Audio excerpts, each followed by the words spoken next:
Marcus Bell arrived at Orion Components in the autumn of 1991, wearing a modest brown suit, thin glasses, and the unhurried smile of someone who understood numbers better than people. Fresh from a small Midwestern college and armed with a CPA license, he blended into the open-plan accounting wing like a neutral brushstroke on a beige canvas.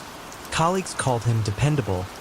The senior vice president labeled him invisible but essential.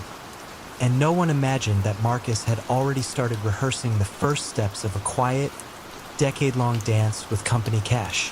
Orion made industrial sensors for automotive plants across the Rust Belt, earning predictable margins and enjoying a reputation for conservative management. In Marcus's second year, he was promoted to controller, the gatekeeper of vendor payments. The upgrade granted him unfettered access to the accounts payable system, a staid mainframe terminal where green letters glowed against black. What Marcus saw was an ocean of routine, thousands of invoices, most under $5,000, drifting through each month. He noticed, too, the lax approval hierarchy. Senior managers rubber-stamped batch files at week's end without reading beyond the summary page. The temptation presented itself not as a thunderclap, but as a soft murmur. No one is watching. His first experiment was cautious. He created a shell vendor, Midwest Gasket Supply, using a P.O. box in a neighboring county and a phone number that rang to an answering machine in his basement. He keyed an invoice for $2,137.84, just low enough to escape random audits, and posted it to a cost center already running over budget. 2 weeks later, Marcus received a company check made out to his fictitious firm. He opened a small business account at a community bank under an assumed trade name and deposited the proceeds. Nothing happened. No one asked questions. The ease of it settled over him like warm water. Over the next 3 years, Marcus refined the scheme. He studied Orion's seasonal cash flow swings, timing his ghost invoices to coincide with quarters that historically overspent on raw materials.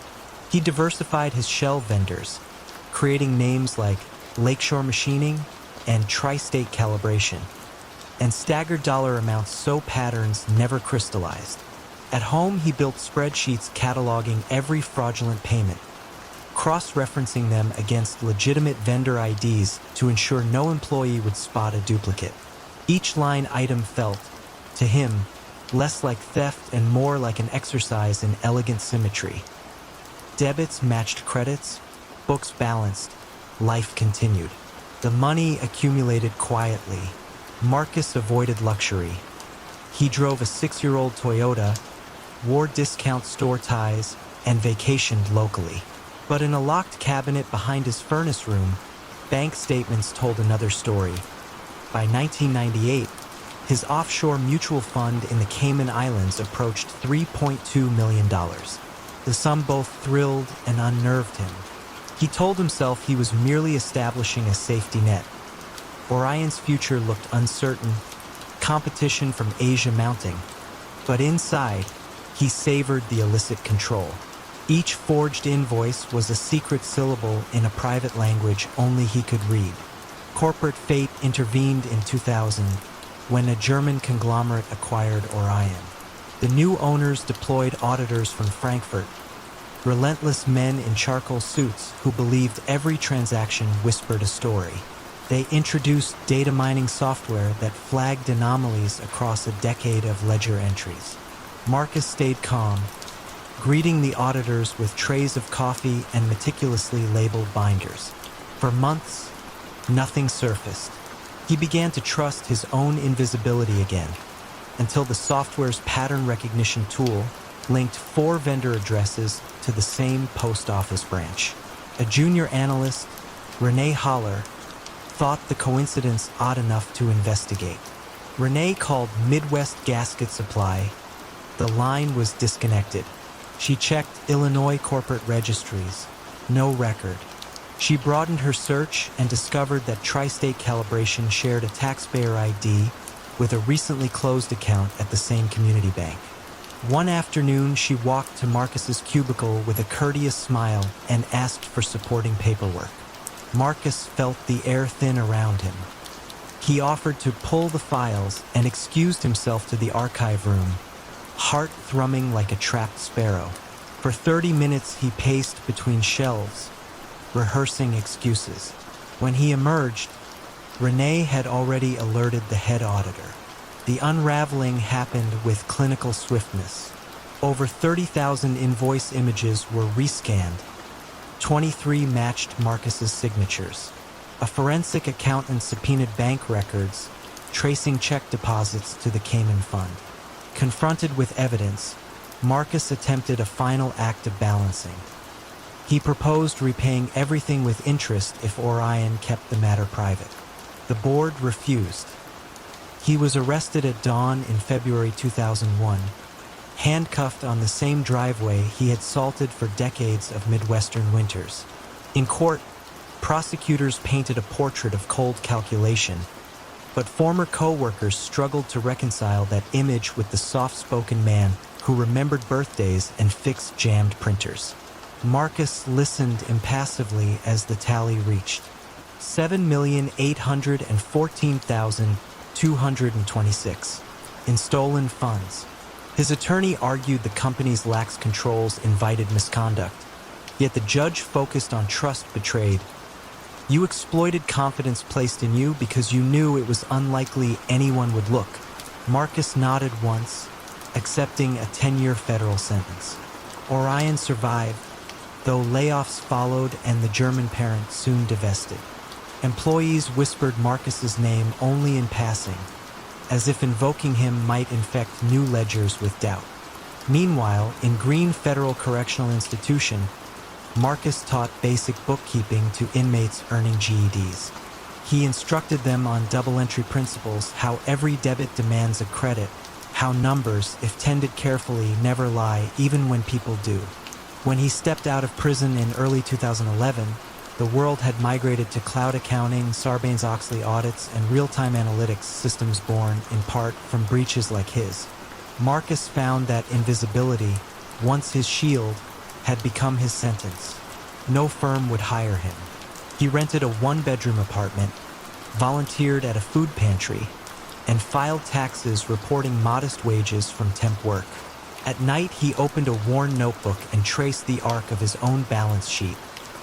Assets squandered, liabilities unpaid, equity vanished into a ledger only he could see, written forever in the quiet ink of regret. Martin Galloway kept a jade paperweight on his desk at Ridgefield Electronics in Leeds, and most afternoons in 2010, he turned it slowly while reading sales ledgers no one else cared to touch. He was 46, bespectacled, the kind of financial controller managers describe as solid. Quarterly calls rarely named him, and that suited him fine. The company made circuit boards for European appliance brands. Steady business, thin margins, always one currency swing away from red ink. When the pound lurched after the global crisis, Ridgefield's line of credit shrank, and whispers of layoffs drifted through the warehouse. Martin felt the tremor personally. 2 children at university, a mortgage reset, a retirement fund shriveling in tandem with bond yields. He saw the first loophole in a routine stock reconciliation report. A batch of return authorizations lacked purchase order numbers, yet the quantities matched an earlier shipment that had already been paid in full. If he duplicated that sale on paper, revenue would rise while inventory stayed unchanged. One number to please bankers, no cash needed. It felt, to Martin, like setting a bone that had slipped. He created a test invoice addressed to Yorkshire Components Limited, a name assembled from stray memories of supplier breakfasts. The system accepted it without a blink. He reversed the entry a week later to see if anyone noticed. No one did. The next quarter's covenant deadline loomed, and Martin expanded the idea. He compiled a list of dormant customer IDs, companies merged, dissolved, or moved abroad, and resuscitated them as phantom buyers. Each bogus order was modest, £18,000 here, £23,500 there, enough to pull operating income just above the bank's threshold. He balanced the aging schedules by recording perfectly timed payments that offset equally imaginary credit notes. The jade paperweight spun faster those nights, an anchor and a metronome. Ridgefield's bankers approved a revolving facility extension. Layoffs were postponed. In the cafeteria, the plant manager clapped Martin on the back. Gratitude emboldened him. What began as covenant triage mutated into performance theater. He wrote scripts to auto-generate invoices, randomizing part numbers and delivery addresses, derelict mills, demolished retail parks, one defunct cinema whose marquee still advertised a 1998 blockbuster. Over 18 months, he conjured 42,000 sales orders representing £41 million in revenue, roughly a third of Ridgefield's reported turnover. Actual cash flow sagged, but paper profits soared. The board rewarded the CEO with a bonus. The CEO rewarded Martin with a bottle of single malt and an offhand promise of promotion. The fracture surfaced during an external audit in March 2012, triggered not by suspicion but by an eager junior from a Big Four firm chasing sample confirmations. Most circulars returned stamped recipient unknown. One, addressed to Yorkshire Components, came back with a handwritten note. No such business, farm field now. The junior escalated the anomaly, and a senior auditor dug into sales cutoff reports, finding clusters of end-of-month spikes shipped to postcodes that resolved to empty lots. They requested delivery dockets. Martin supplied PDFs with courier logos, unaware the auditors called the couriers directly and learned the consignment numbers belonged to unrelated parcels. Flowers, textbooks, even a hamster cage. A chilly Monday morning, Martin was summoned to Conference Room B. Two auditors, the CFO, and Ridgefield's solicitor waited in silence thick enough to stall breath. They slid a stack of invoices forward, red circles marking errors that screamed now like sirens. Identical timestamps, sequential check numbers, phone lines that rang to disconnected tones. Martin's habitual calm fled. He tried noble intent. It kept people employed. Then technical fog, legacy data migration glitches. The solicitor recorded every stammer. Within 24 hours, the board informed the Bank of Northumbria they could not rely on last year's statements. The bank froze the credit line. Suppliers demanded cash. Workers on the assembly floor learned their next payday was at risk because customers hadn't settled. Employees stared at pallets of circuit boards that might as well have been scrap metal. The collapse rippled outward. A stone thrown into the stagnant pond Martin once sought to steady. Fraud investigators from the National Crime Agency cataloged his scripts, interviewing him in a windowless office where the paperweight sat bagged as evidence. Martin explained the scam's mechanics with accountant precision. Debits, credits, reserve releases, but faltered when asked why he hadn't stopped. Each quarter, he whispered. The hole was deeper. The numbers were the only ladder I had. He was charged with false accounting, fraud by abusive position, and forgery. Court proceedings attracted modest press. No lavish lifestyles, no yachts, just lies and spreadsheets. Prosecutors displayed flowcharts shaped like spiderwebs, each strand a bogus customer leading back to Martin's login credentials. Defense counsel argued he salvaged jobs. The judge countered that deceit mortgages the future to pay the present. Sentencing delivered 5 years in prison and a 12-year director disqualification order. Ridgefield filed for administration. 190 workers queued for redundancy checks worth pennies on the pound. In HM Prison Hull, Martin teaches basic bookkeeping to other inmates, emphasizing segregation of duties, the safeguard he bypassed. He requested his jade paperweight, but was told personal items must fit in a transparent bag, and stone is prohibited. He now keeps a smooth pebble from the exercise yard, turning it when ledger columns blur in his mind. Back in Leeds, weeds overtake the factory's loading bays. Local papers occasionally reference the ghost customer scandal when discussing regional unemployment. Accountancy students study the case under the heading Fabricated Revenue Recognition. The junior auditor who first questioned the invoices has since made manager. In training sessions, she reminds rookies that every unchecked anomaly is an invitation to fiction. For Martin, evenings in his cell echo with the printer's hum he once found reassuring. He tallies imaginary orders on scrap paper, not to fool anyone, only to remember the boundary between numbers that describe reality and numbers that replace it. A boundary he crossed in silence while a green stone spun beneath tired fingertips. Nathan Lowell arrived at the glittering lobby of Mid-Continental Steel on a bright Monday in March 1998, wearing the same modest gray suit he had bought off a clearance rack in Milwaukee. To the guards downstairs and the vice presidents upstairs, he gave the impression of mild competence, nothing more.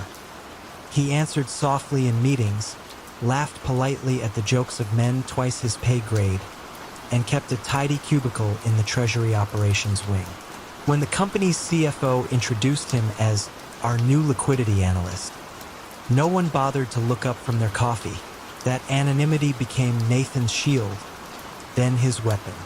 His first task involved reconciling subsidiary cash accounts scattered across the Midwest.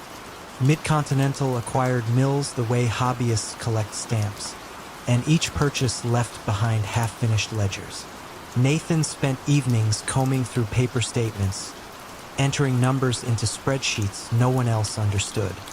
He discovered small discrepancies. $400 here, $1,300 there. Old bank fees and duplicate wire costs that had never been booked. Resolving them earned little praise, but it taught him precisely how invisible money could become inside a company busy chasing quarterly growth. By November 1999, he recognized an almost childlike truth. If he posted an adjusting entry for, say, $42,000 to clear a stale payable on an inactive mill, the controller signed off without question. The figure was too small to draw attention, yet too large for anyone beneath him to authorize.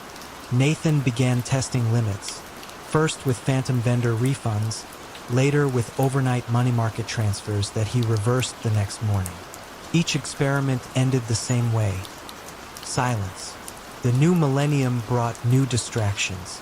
Y2K upgrades swallowed IT budgets, auditors worried about date fields, and Wall Street analysts called daily to demand earnings guidance.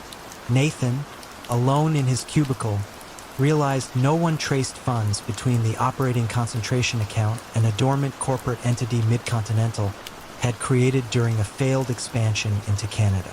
The subsidiary's account still existed at Northern Shore Bank. All he needed was an electronic funds transfer request, signed by any two authorized officers. Their signatures lined thousands of archived documents, and he had access to the copy machine. He chose incrementalism. On a Tuesday in May 2000, he moved $96,000 out of corporate cash and into the orphaned Canadian account. 2 days later, he wired the same amount to an online brokerage he opened under an acronymic shell, LWL Partners. He kept a typed note in his desk reminding himself of the purpose. Safety net for sick mother. The lie made him feel almost virtuous. Quarter by quarter, the flows grew bolder. When aluminum prices spiked after a strike in Iceland, he pushed $320,000 through. When Mid-Continental announced a debt refinancing, he siphoned $1.2 million under cover of bond-related hedging fees.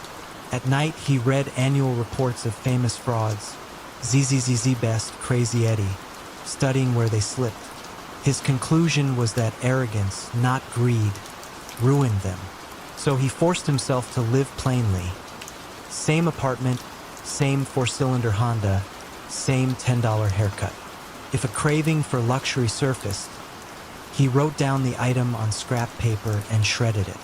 The ritual felt like confession and absolution at once. Yet the balances inside LWL Partners ballooned. By autumn 2001, he controlled $18 million in blue-chip stocks and short-dated treasuries. He watched the market stagger after September 11th and felt no fear. If anything, the volatility concealed him further.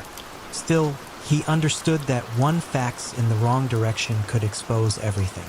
To maintain the charade, he built a paper trail of bogus invoices from Lakeside Wire Logistics, mixing them with genuine hedging charges. He forged not only signatures but entire conversations, emails from fake account reps, memos citing market turbulence. Whenever auditors asked for support, he provided 3-page spreadsheets with numbers rounded to the nearest cent perfection passed for authenticity. The reckoning began with a printer jam. In February 2002, Mid-Continental upgraded to a new enterprise resource system, and legacy transaction data migrated poorly. A junior accountant named Elise Warren tried to reprint a payment batch history Nathan had signed 2 years earlier. The PDF stalled, revealing hidden layers of text, his doctored approvals embedded behind the official headers. Elise flagged IT, then compliance, unsure whether it was mere formatting debris or something sinister. An internal audit team descended quietly. They traced vendor IDs, discovered repeating routing numbers, and noticed that Lakeside Wire Logistics listed a post office box shared by no other supplier. Nathan sensed their footsteps weeks before they reached his cubicle. He reacted with almost clinical calm, wiped his hard drive, deleted backdated calendar entries, and scheduled 2 vacation days citing family matters. He purchased a last-minute flight from O'Hare to Lisbon, booked under his legal name, an impulsive flourish he would later regret.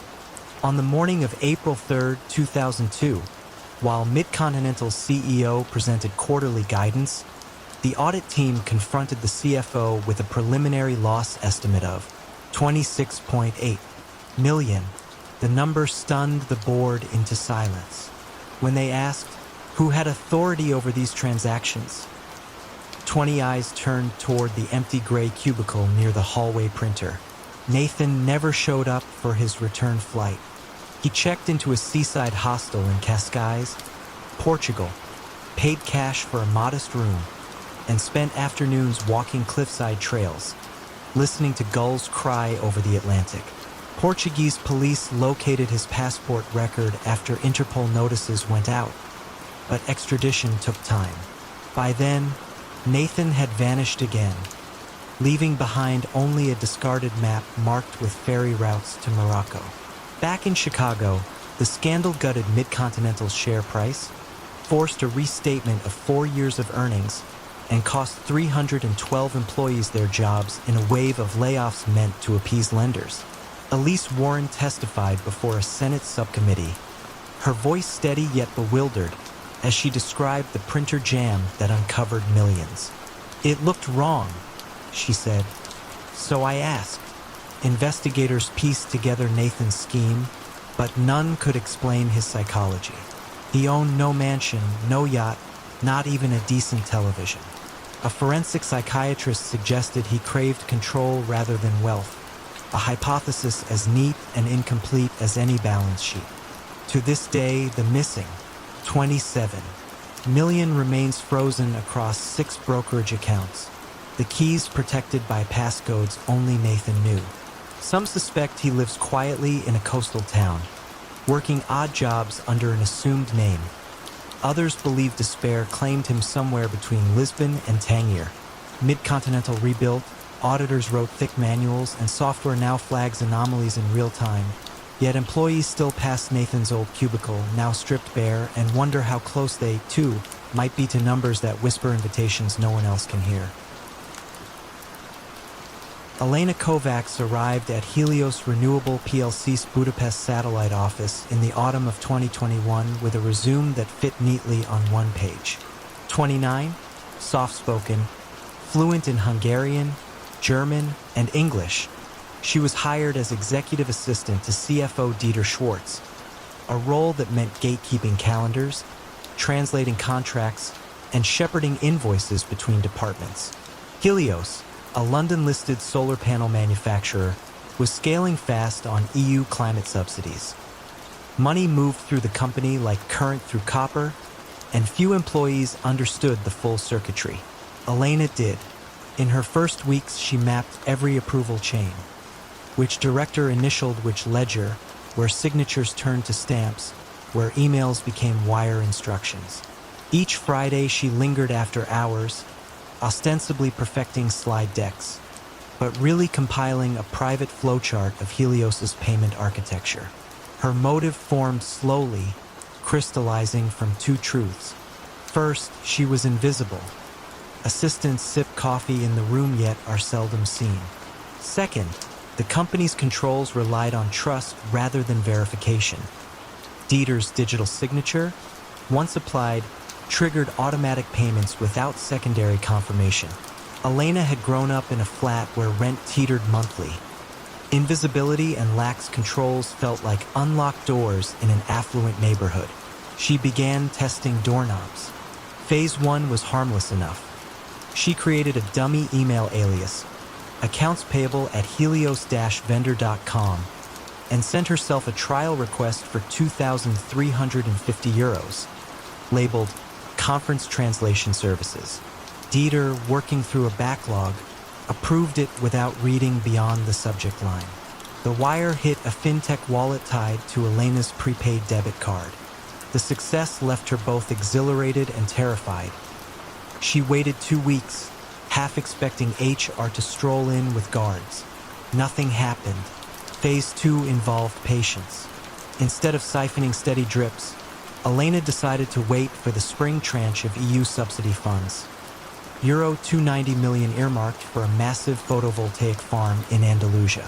She registered a Gibraltar shell company, Solus Capital Markets Limited, complete with a minimalist website and a phone number that rang to a voicemail box she checked through an app.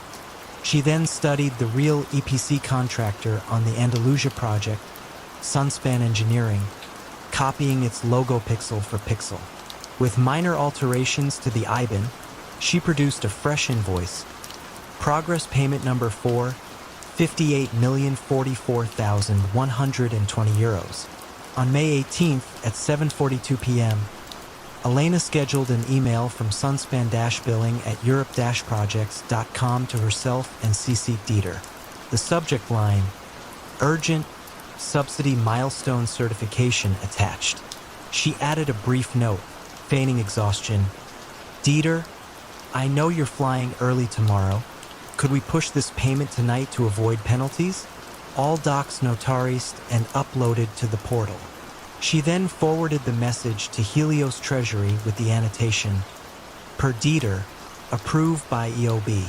Dieter, half reading between packing and phone calls, typed a single line, looks fine process.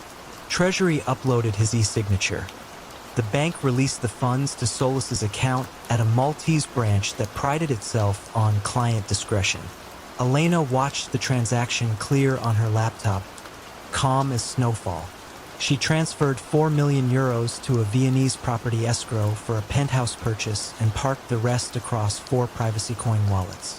For 4 days, Helios buzzed normally. Then Sunspan Engineering's actual billing department sent its genuine progress payment number 4, identical except for the final digits of the IBAN. Treasury, puzzled, replied that payment was already processed. Emails crossed seas and time zones. Spreadsheets were compared. Someone finally noticed the mismatch. Dieter's pulse spiked when he realized the sender of the first invoice used europe-projects.com, not europrojects.com, a hyphen that now glared like a flashing siren. Helios's internal auditors called an emergency meeting. Elena, seated at the edge of the boardroom with a notepad, jotted action items while her heart hammered. IT traced the fraudulent email to an IP in a Budapest co-working space, registered under a day pass in the name of Lena Kov. CCTV footage showed a woman in a black coat entering at 6 p.m. on May 18th. The face was partially obscured by a surgical mask, yet the stride and ponytail were familiar to several colleagues watching the loop. Budapest police, coordinating with Europol's financial cybercrime unit, secured warrants within 24 hours. But Elena was already on the move, boarding an overnight train to Vienna with a slim leather carry-on and a passport from her dual Slovak citizenship. She checked into a boutique hotel overlooking the Danube, planning to finalize the penthouse deed the next morning. What she underestimated was the bank's new AML trigger. Any single inbound corporate transfer above 50 million euros flagged an automatic pause on downstream disbursements for 96 hours. The penthouse escrow had not yet released the title when Austrian investigators, tipped by Maltese counterparts, froze the funds. Elena arrived at the notary's office to find two plainclothes officers waiting politely beside a pot of orchids. They asked her name. She offered silence. They slid a print out of the CCTV still across the desk. The interrogation ended quickly. Extradited to Hungary, Elena faced charges of aggravated fraud, money laundering, and forgery of electronic documents. In hearings, she sat placidly, hair neatly pinned, listening as prosecutors played the boardroom CCTV where she took notes during the frantic post-theft meeting. Proof of audacity that unsettled even seasoned jurors. She spoke only once, answering a defense attorney's question about motive. I ensured the process worked exactly as designed. I just rerouted the flow. Helios recovered 52 million euros through coordinated seizures. The remaining 6 million euro remains scattered across privacy chains, theoretically traceable yet practically vaporous. Dieter Schwartz resigned, citing oversight fatigue, and industry panels now cite Helios when discussing dual control payment authorization. The company installed voice biometrics, mandatory callbacks, and a rule that any transfer above 500,000 euros requires live confirmation with the vendor's CFO. At sentencing, the judge acknowledged Elena's methodical intelligence, but condemned her exploitation of trust, handing down 8 years in a Hungarian women's prison and ordering restitution to the fullest extent assets allow. The Viennese penthouse went back on the market. Its staged furniture never sat upon.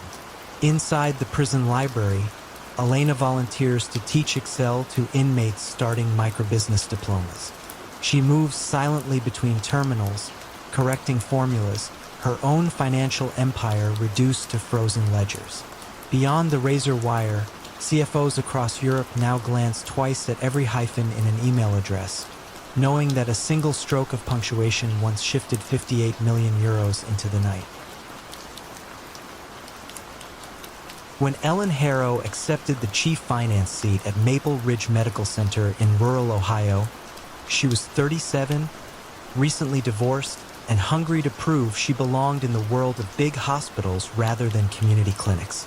Maple Ridge had grown fast on federal grants, but its books were still kept on aging greenbar paper, the kind Ellen had mastered as an intern.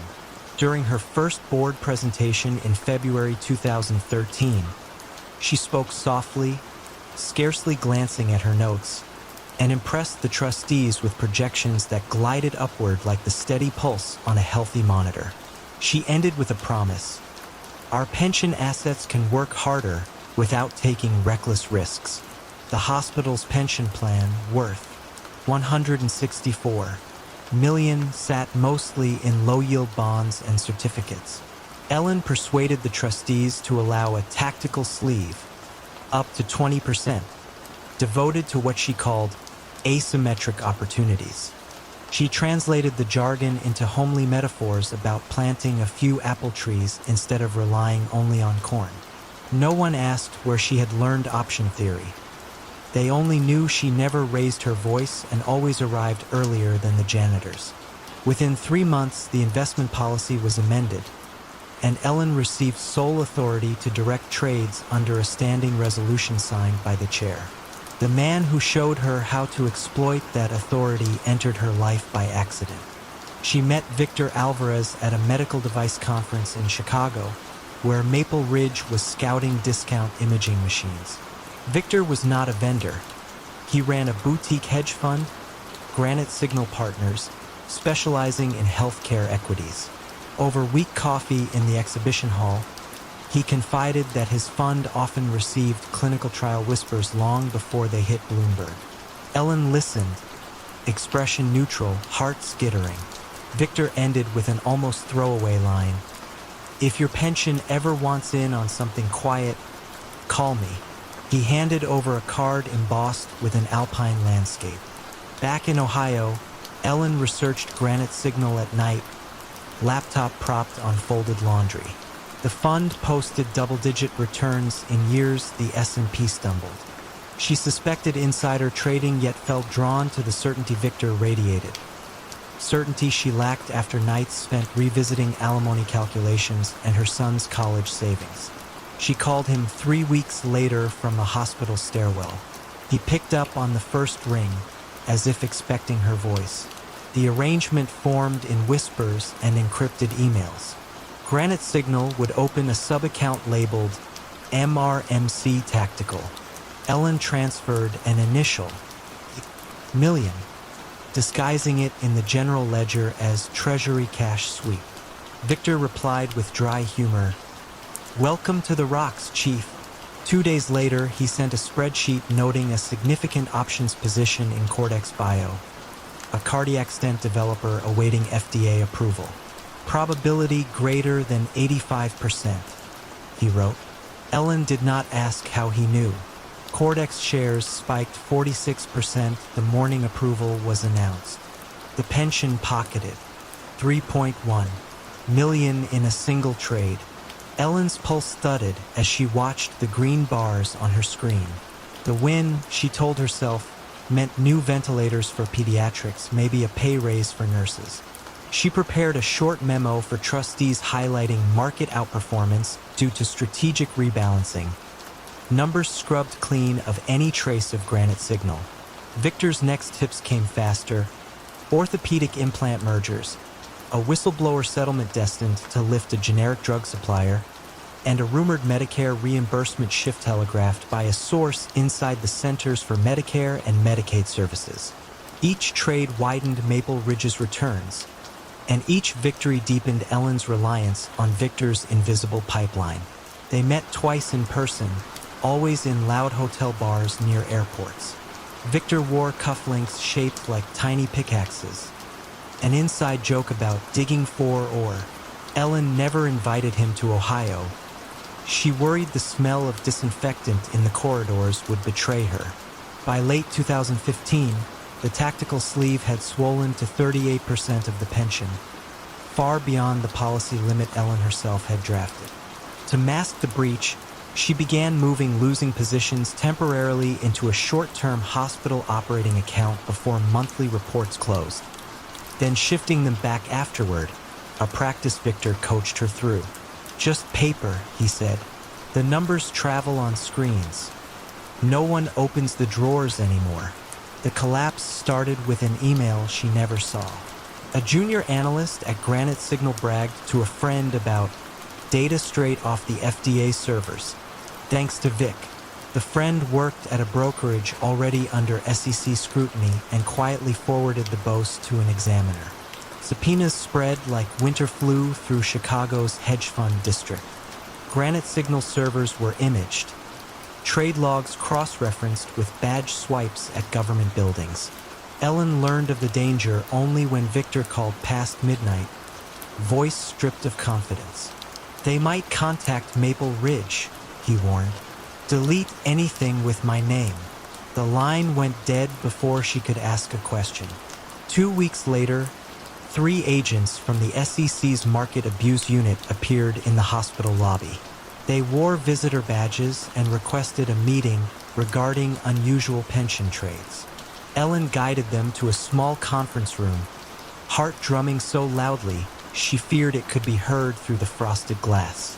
The oldest agent unfolded charts comparing Maple Ridge's option purchases to FDA approval dates. The patterns looked cartoonishly obvious once displayed in red and blue. Ellen managed a single sentence. "We follow a diversified strategy." It sounded pitiful even to her own ears. That evening she wrote a letter to her son at Ohio State. explaining only that mistakes can metastasize like silent tumors and that she loved him beyond arithmetic. In court documents unsealed the following spring, prosecutors alleged that Maple Ridge profited $24.6 million from inside information, with $9.8 million lost when one tip proved false. Ellen pleaded guilty to securities fraud and false statements. At sentencing, she wore the same muted suit she had debuted before the board, now a shade looser. She told the judge she started with good intentions and then confused outcome with morality. The judge, himself once a hospital attorney, sentenced her to 41 months and ordered restitution equal to every illicit gain, a sum Maple Ridge's insurers would ultimately cover after bitter litigation. Granite Signal dissolved, its remaining assets distributed to wronged investors, including the hospital whose fortunes it had temporarily inflated. Maple Ridge survived, but the pension plan reverted to plain vanilla bonds, the apple trees cut down before bearing fruit. Once a month, Ellen's former colleagues drive past the new critical care wing built with profits now deemed tainted. The brick facade looks indistinguishable from the oncology ward beside it. Late shift nurses claim that on quiet nights the automatic doors hiss open without anyone approaching, as if admitting a visitor still trying to make amends, ledger in hand, hoping the numbers might yet balance in favor of grace. When Frederick Fred Malloy won the 2009 mayoral race in Brookhaven, West Virginia, he pledged to reconnect the town to prosperity. Brookhaven had once thrived on coal money, but shuttered mines left its riverfront sagging like an abandoned railcar. Malloy, a widowed former car sales manager with a preacher's baritone, promised a signature project, a pedestrian bridge arcing over the Monongahela, linking Main Street to the interstate trail system. He called it the People's Crossing, held up glossy renderings at every Rotary luncheon, and swore it would revive cafes, bike shops, and weekend tourism. On paper, the cost was $14.2 million, to be financed through state infrastructure grants and a small municipal bond. The city council approved funds unanimously, charmed by Malloy's conviction and the hopeful clap of audience applause. Malloy appointed a special committee, 3 local business owners, and, crucially, an outside consultant named Lena Corbett. Lena, 48, ran Corbett Engineering Advisors out of a single-room office above a bowling alley in Charleston. Few knew she and Malloy had shared a friendship since high school. Fewer still knew Lena's firm had no bridge-building resume at all. Phase 1 moved briskly. Surveyors marked the riverbanks. Environmental reports were photocopied and stamped, approved. Malloy held press conferences by the water, the morning mist giving him a faint halo. Within 6 months, the city wired a $3.6 million mobilization advance to Corbett Engineering, meant to cover pilings, steel orders, and subcontractor retainers. Residents waited for cranes that never arrived. Summer turned to winter. The river froze, unbroken by barges of material. Lena blamed steel shortages, then flooding upriver, then a labor dispute at a fictional fabricator in Cincinnati. Each delay spawned new paperwork bearing confident signatures. Revised timeline, no impact on total cost. Inside City Hall, only one person pressed harder. Ellen Rourke, Brookhaven's 29-year-old procurement officer, had a habit of reading contracts line by line while others skimmed. She noticed mobilization invoices bore identical timestamps, as if printed in batches. A routine call to the state treasurer revealed Brookhaven's grant tranche, $7 million, had already been fully dispersed, though no matching expenditure appeared in the Public Works ledger. Ellen approached the mayor's chief of staff, who waved her off. Infrastructure moves slow, sweetheart. Ellen persisted. She visited the listed address for Corbett Engineering and found the bowling alley staircase locked. Lights off at noon. A tenant downstairs said Lena visited once a month to pick up mail. Ellen reported her findings in a memo, attaching photos of the darkened door. The memo stalled on the chief of staff's desk for 3 weeks, until someone slipped a copy under the door of town attorney Richard McKay. McKay, a cautious man fond of fountain pens, spent an evening tracing wire transfers. City records showed payments routed through a Charleston bank, then onward to Sunshore Holdings, an LLC registered in Delaware that listed Frederick Malloy as the beneficial owner. Information publicly shielded but available via subpoena. McKay realized the mayor had quietly amended the LLC's charter 3 days before the Bridge Committee awarded its first contract. He contacted the West Virginia State Auditor, who in turn alerted the FBI's Public Corruption Squad in Pittsburgh. Agents arrived quietly, posing as birdwatchers while photographing the empty riverfront lot. They collected drone footage. No pilings, no rebar cages, just weeds pushing through silt where the approach ramp should have been.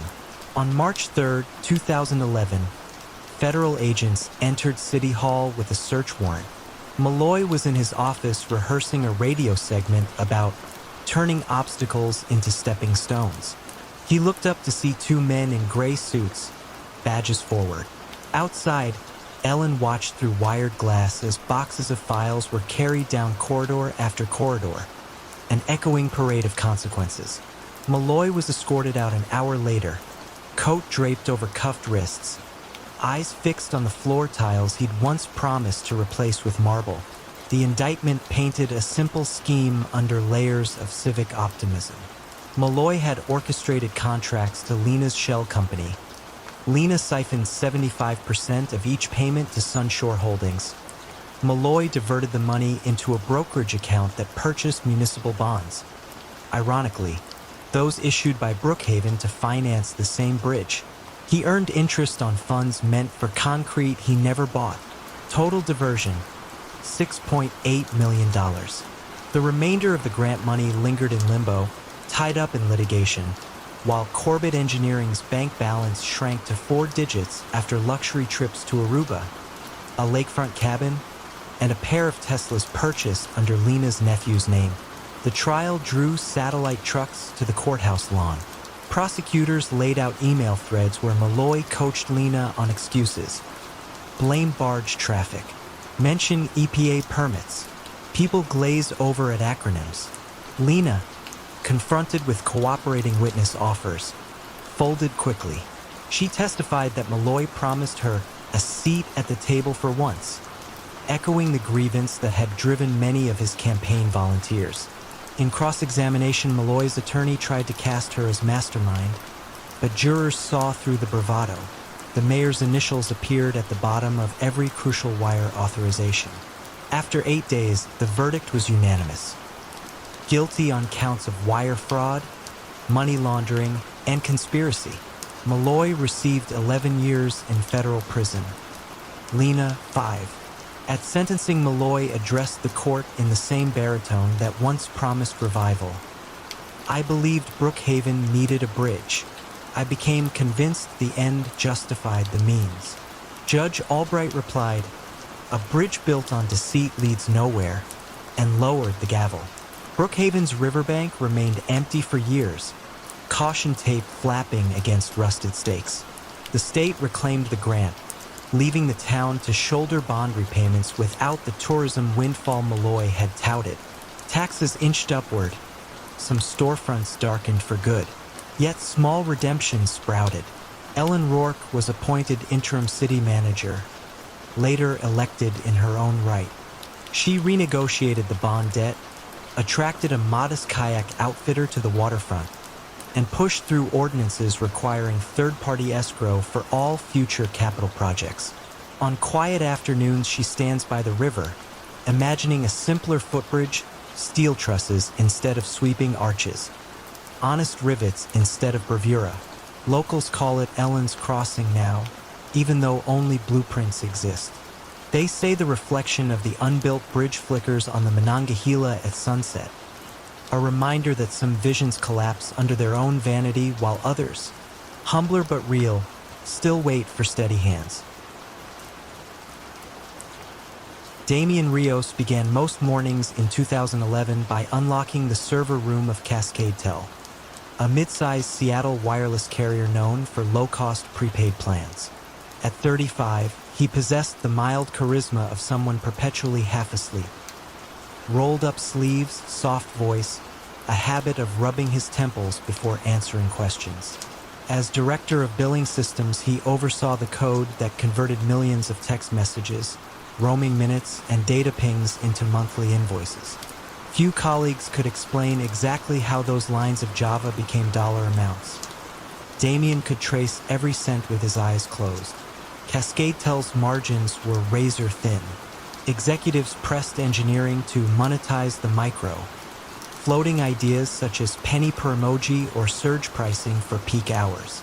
Damian absorbed the directives and nodded, then retreated to the glow of dashboards where he alone decided how revenue crystallized.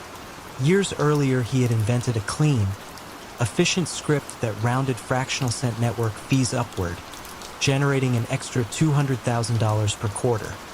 Small enough to slide beneath auditors' radar, large enough to earn him a quiet bonus. That taste lingered. His second child's birth intensified the hunger. Medical bills eclipsed his rainy day fund, while his wife's teaching salary evaporated under daycare costs. One November night, after rocking the baby back to sleep, Damian stared at code on his laptop and saw an unguarded flank: closed prepaid accounts. When customers allowed balances to dwindle to zero, their numbers deactivated and entered a dormancy pool for 180 days before being wiped from the system. Nobody ever billed those accounts again. Nobody cared. Damian wrote a patch called DR Cleanup. Officially, it reclaimed orphaned database rows. Hidden within was a loop that appended a single line item, account maintenance fee, 99 cents, to every dormant account on the final day before purge. 4 clicks later, he deployed the patch under the routine change management ticket CM 1143. Buried among printer driver updates and OS patches. The first run affected 68,412 numbers. Billing posted on schedule, extracting 99 cents from debit cards still linked to the dormant lines. Most card owners noticed nothing, an algorithmic gnat amid groceries and streaming subscriptions. A few disputed the charge. Cascade Tel's customer care script offered automatic refunds with a smile. Net gain after reversals, $51,044. Damian funneled proceeds through a phantom vendor, Northstar Data Archiving, whose remit was secure storage of deregistered MSI SDN blocks. He created invoices in QuickBooks, routed payments to a business checking account at a credit union across Lake Washington, and set up nightly ACH transfers to a crypto exchange. By spring, the scheme harvested every 30 days, roughly synchronizing with the dormancy cycle. March, $47,880. April, $52,190. The numbers felt like gentle rain, quiet yet relentless. He allowed himself modest luxuries: a refurbished sailboat moored on Lake Union, a kitchen remodel paid in cash, weekends at a coastal Airbnb where he pretended the ocean air soothed his migraines. He told co-workers the remodel was financed by a small inheritance. They nodded, uninterested. Cascade Tel's internal audit team relied on anomaly detection software tuned for spikes, not drizzles. 99-cent fees scattered across hundreds of thousands of bills looked legitimate, until a sociology grad student in Portland, analyzing prepaid plans for a consumer advocacy blog, noticed an unexplained charge on her dormant travel sim. Curious, she tweeted a screenshot tagging at Cascade Tel and the Washington State Attorney General. The tweet got 12 likes, 3 retweets, and one crucial view: Monica Adler, a state AG investigator who specialized in microbilling fraud. Adler requested 6 months of Cascade Tel's billing extracts. Her software parsed 94 million transactions and flagged a pattern. Every month, on the same timestamp, Exactly 0.99 added to accounts that met four conditions: inactive status, balance below 10 cents, zero usage for 179 days, and closure scheduled at midnight. The precision smacked of automation, not policy. She called Cascade Tel's compliance officer, who stammered through an explanation of legacy fees, then forwarded service guide PDFs that made no mention of maintenance charges.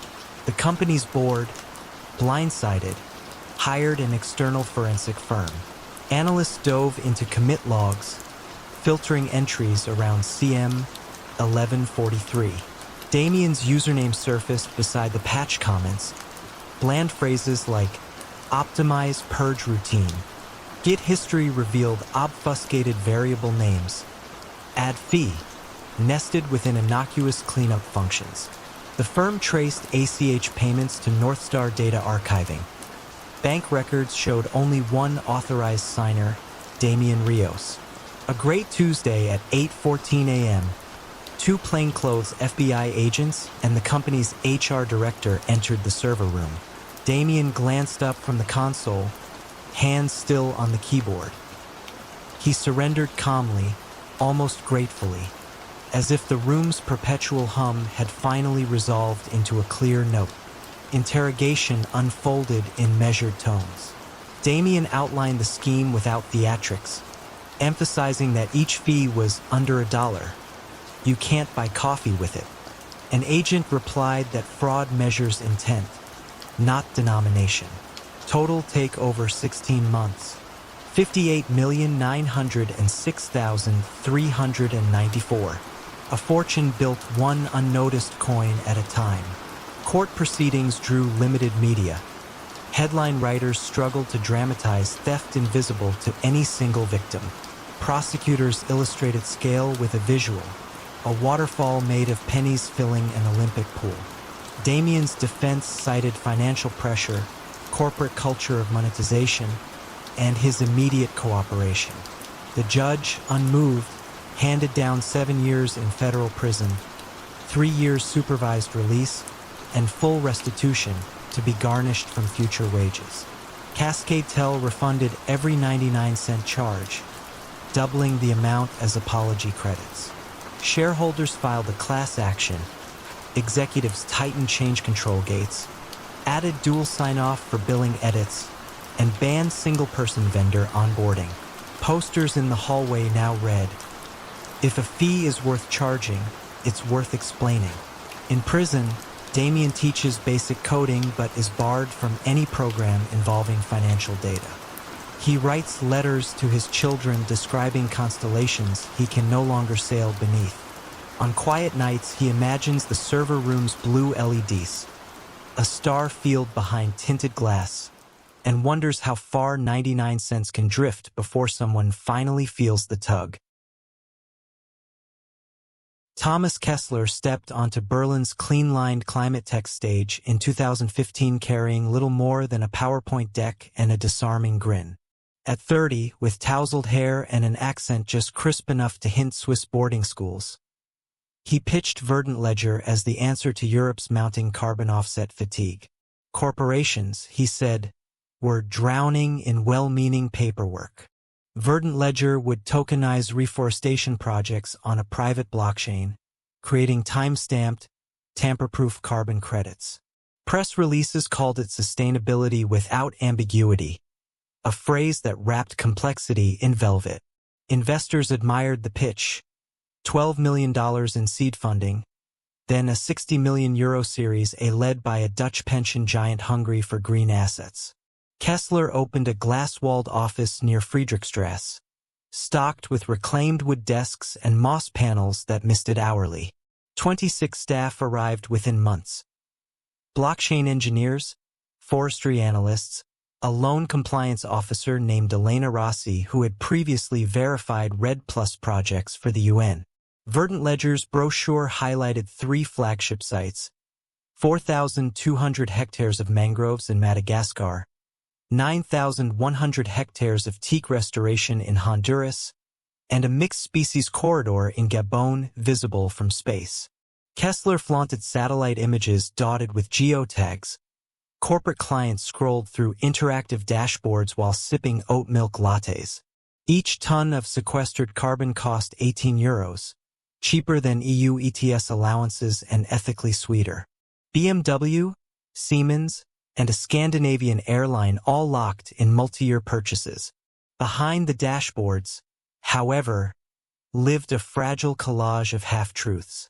The Honduran land concession belonged to a local co-op that had never signed a contract. The Gabon corridor overlapped a national park slated for oil exploration, and the Madagascar mangroves existed only as polygons in a GIS file. To mint credits quickly, Kessler leaned on an internal algorithm he dubbed Forest Forge.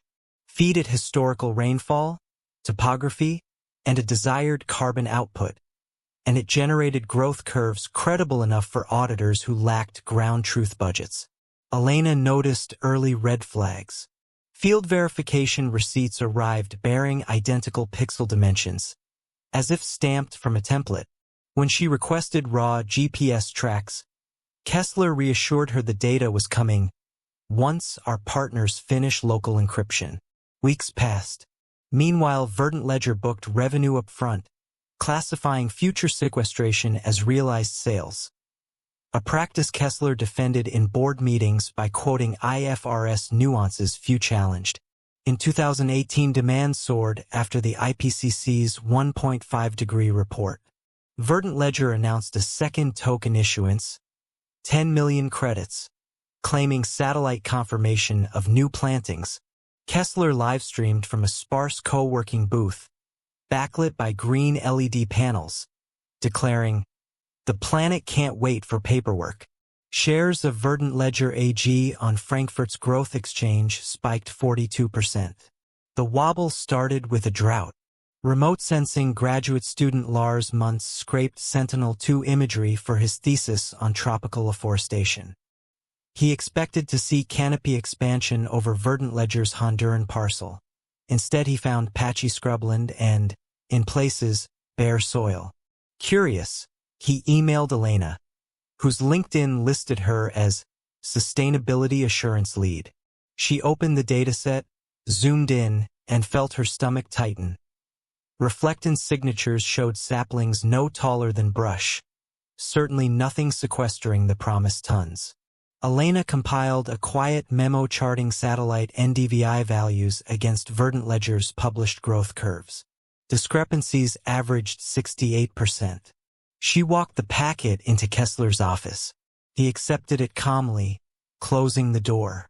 He spoke for 15 minutes about algorithmic smoothing, seasonal lag, and edge pixel noise. His tone remained courteous, but by the end he suggested Elena was perhaps over-rotating on variance. He offered her a sabbatical to visit the sites personally, all expenses paid. Elena declined and, sensing peril, duplicated server logs to an encrypted thumb drive.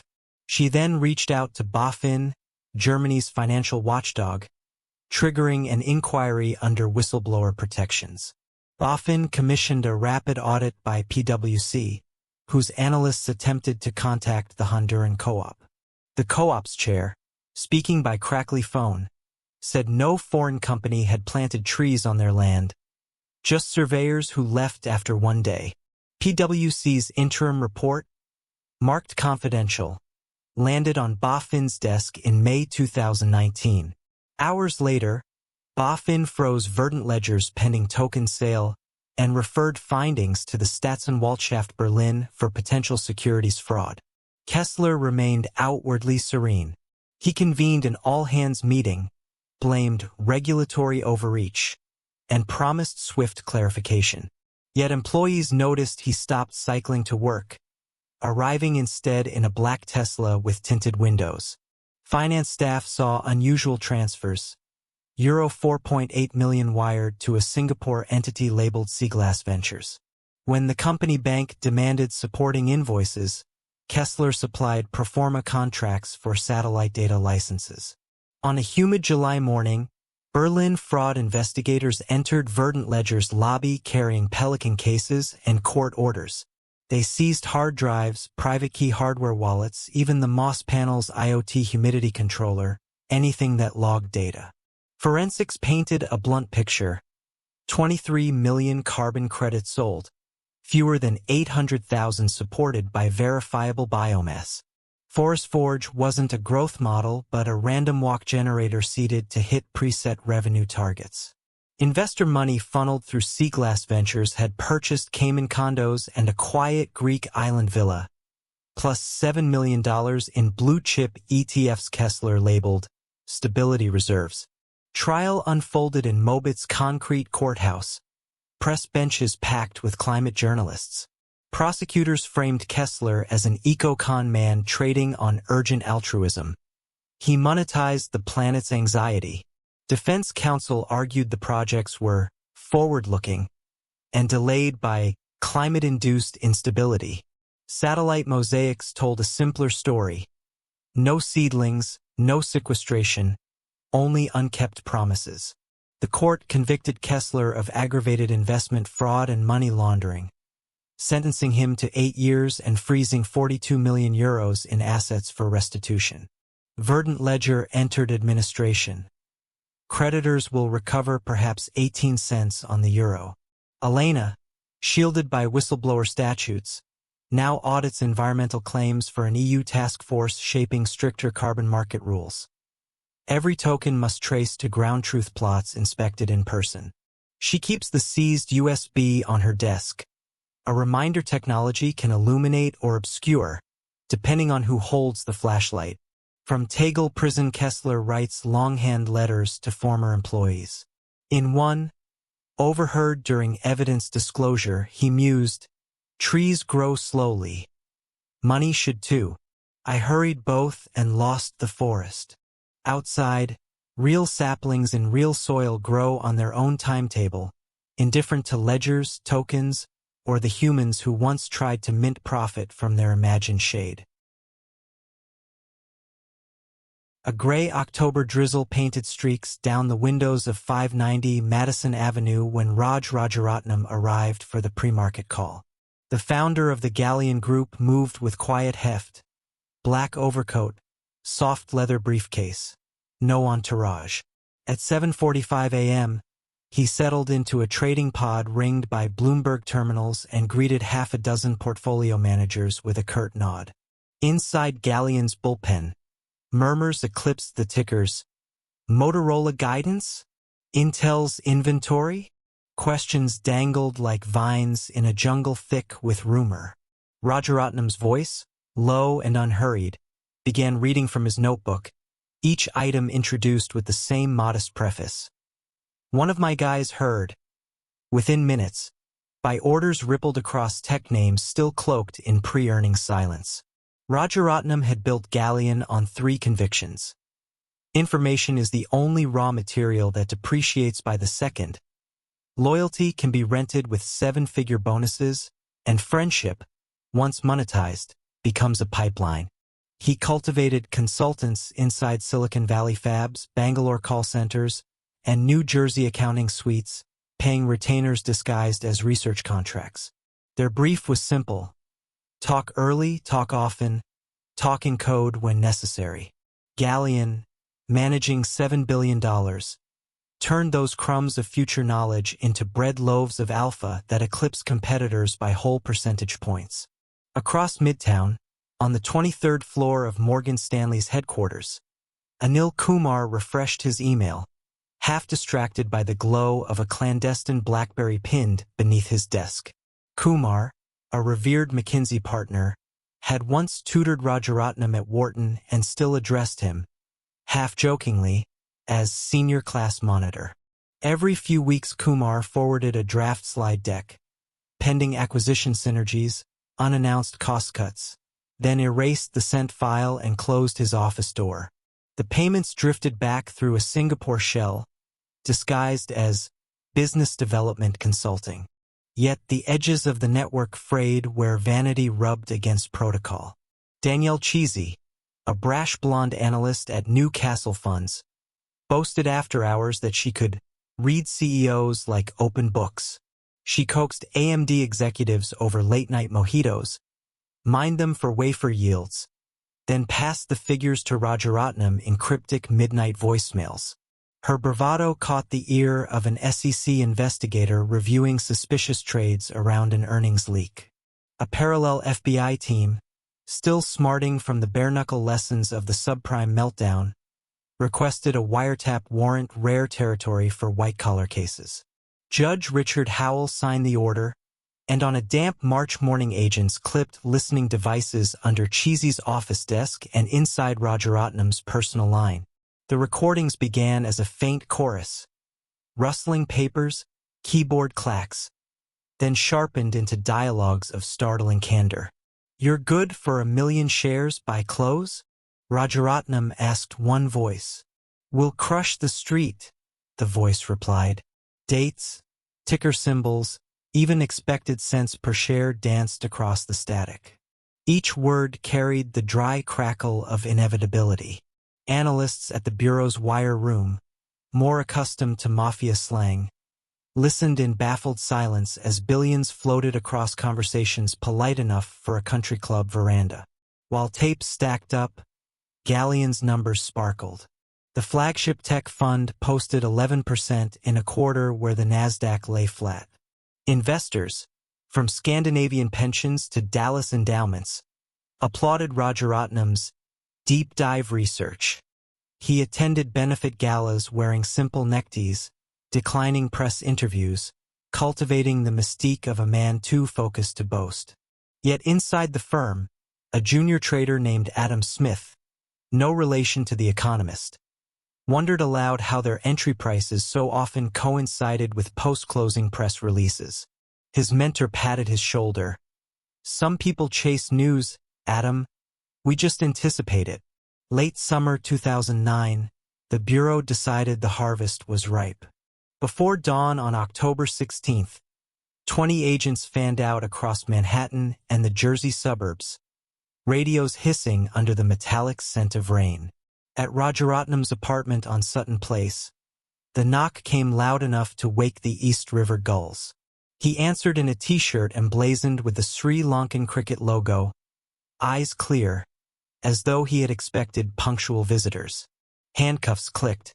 The hallway flashed with camera bulbs. A neighbor's Yorkshire Terrier barked useless protests. The arrest sent tremors through Wall Street's canyons. CNBC anchors stuttered over the phrase, hedge fund wiretap, a concept nearly oxymoronic to viewers who believed insider trading was an art too subtle for microphones. Galleon investors scrambled to redeem. Prime brokers tightened credit. By week's end, the once sovereign fund froze positions and posted a farewell notice on its website. "We have determined it is in the best interests of our investors to wind down." In the federal courthouse on Pearl Street, prosecutors played snippets of taped calls. The jurors leaned forward as Rajaratnam asked Cheesy to confirm exact cents in IBM's forthcoming quarter. "I need the whisper number, not the consensus." Defense counsel argued the language was industry banter, but each successive clip eroded plausibility. Anil Kumar took the stand wearing a charcoal suit 3 sizes too large, weight shed by remorse. His voice quavered as he recounted stuffing cash into Delhi hotel safes before boarding flights back to New York. Rajaratnam's conviction arrived on May 11, 2011, 14 counts, including conspiracy and securities fraud. The judge, describing a brazen, pervasive pattern of corruption, imposed an 11-year sentence, then the harshest ever for insider trading.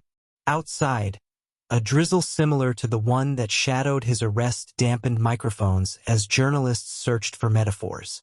Some spoke of Icarus. Others cited the fall of an information king. Galleon's trading floor now hosts a logistics startup. The pods remain, but the screens display shipping manifests instead of option chains. Sometimes the new tenants joke about phantom whispers lingering in the wiring, echoes of a time when milliseconds held fortunes. The case redrew the playbook for market surveillance. Hedge fund managers began attending compliance seminars, ears pricked like students after a fire drill. Research dinners once punctuated by knowing winks now ended with explicit reminders. Public domain only, please. The Bureau, emboldened, expanded wiretaps across other funds, treating mispriced knowledge as contraband rather than coincidence. Yet the human architecture of temptation endures. Information still flits along conference call margins, across golf greens, through encrypted chats. Ambition still asks whether a single sentence heard 3 hours early is really a crime or merely a head start. Rajaratnam's story lingers as a cautionary echo, proof that in the densest thickets of capital, whispers can amplify into roars loud enough for even the most jaded investigator to hear, if only someone thinks to listen. Ronald "Ronnie" Santoro liked to introduce himself as Miami's condo king, flashing a bronzed smile that seemed to bounce light off Biscayne Bay. The year was 1994, a moment when South Beach was still shaking sand out of its neon-lit revival, and Ronnie sensed an opening. He was 41, hair slicked into a perfect wave, always wearing linen shirts that fluttered just enough to suggest a yacht waited somewhere nearby. What few people knew was that Ronnie's real estate license had lapsed 3 years earlier, and his first development venture had collapsed under a heap of unpaid contractors. He resurfaced with a smoother pitch, pre-construction investment in boutique towers, luxury for locals, he called it. As if the phrase carried moral weight, Ronnie booked a small suite in the Fontainebleau and staged weekend presentations. Coffee urns steamed, pastel renderings lined the walls, and a model of Azure Palms residences. A 30-story glass spindle gleamed under spotlights. He asked for nothing up front except expression deposits. $20,000 per unit, fully refundable. Signed papers promised delivery in 18 months and, more seductively, early buyer equity that would double before the paint dries. Early clients were school teachers, dentists, a retired pilot, ordinary Miamians nursing a hope that the city's next boom might include them. Ronnie handled each with gentle ceremony. First name greetings, hugs on closing, handwritten notes on birthdays. He hired a publicist to seed local tabloids with breathless blurbs. Condo King announces new wave of affordable luxury. By Christmas, he had collected 200 deposits, $4 million, without pouring a single yard of concrete. His secret was a shell ballet. Funds from Azure Palms fed marketing for Coral Vista, a second imaginary tower farther up Collins Avenue. Deposits from Coral Vista moved into an account labeled Mango K Holdings, which kicked money back to the first group in the form of glossy brochures and occasional site preparation photos, taken on an unrelated parking lot at dawn to hide the lack of activity. Ronnie called the method rolling escrow.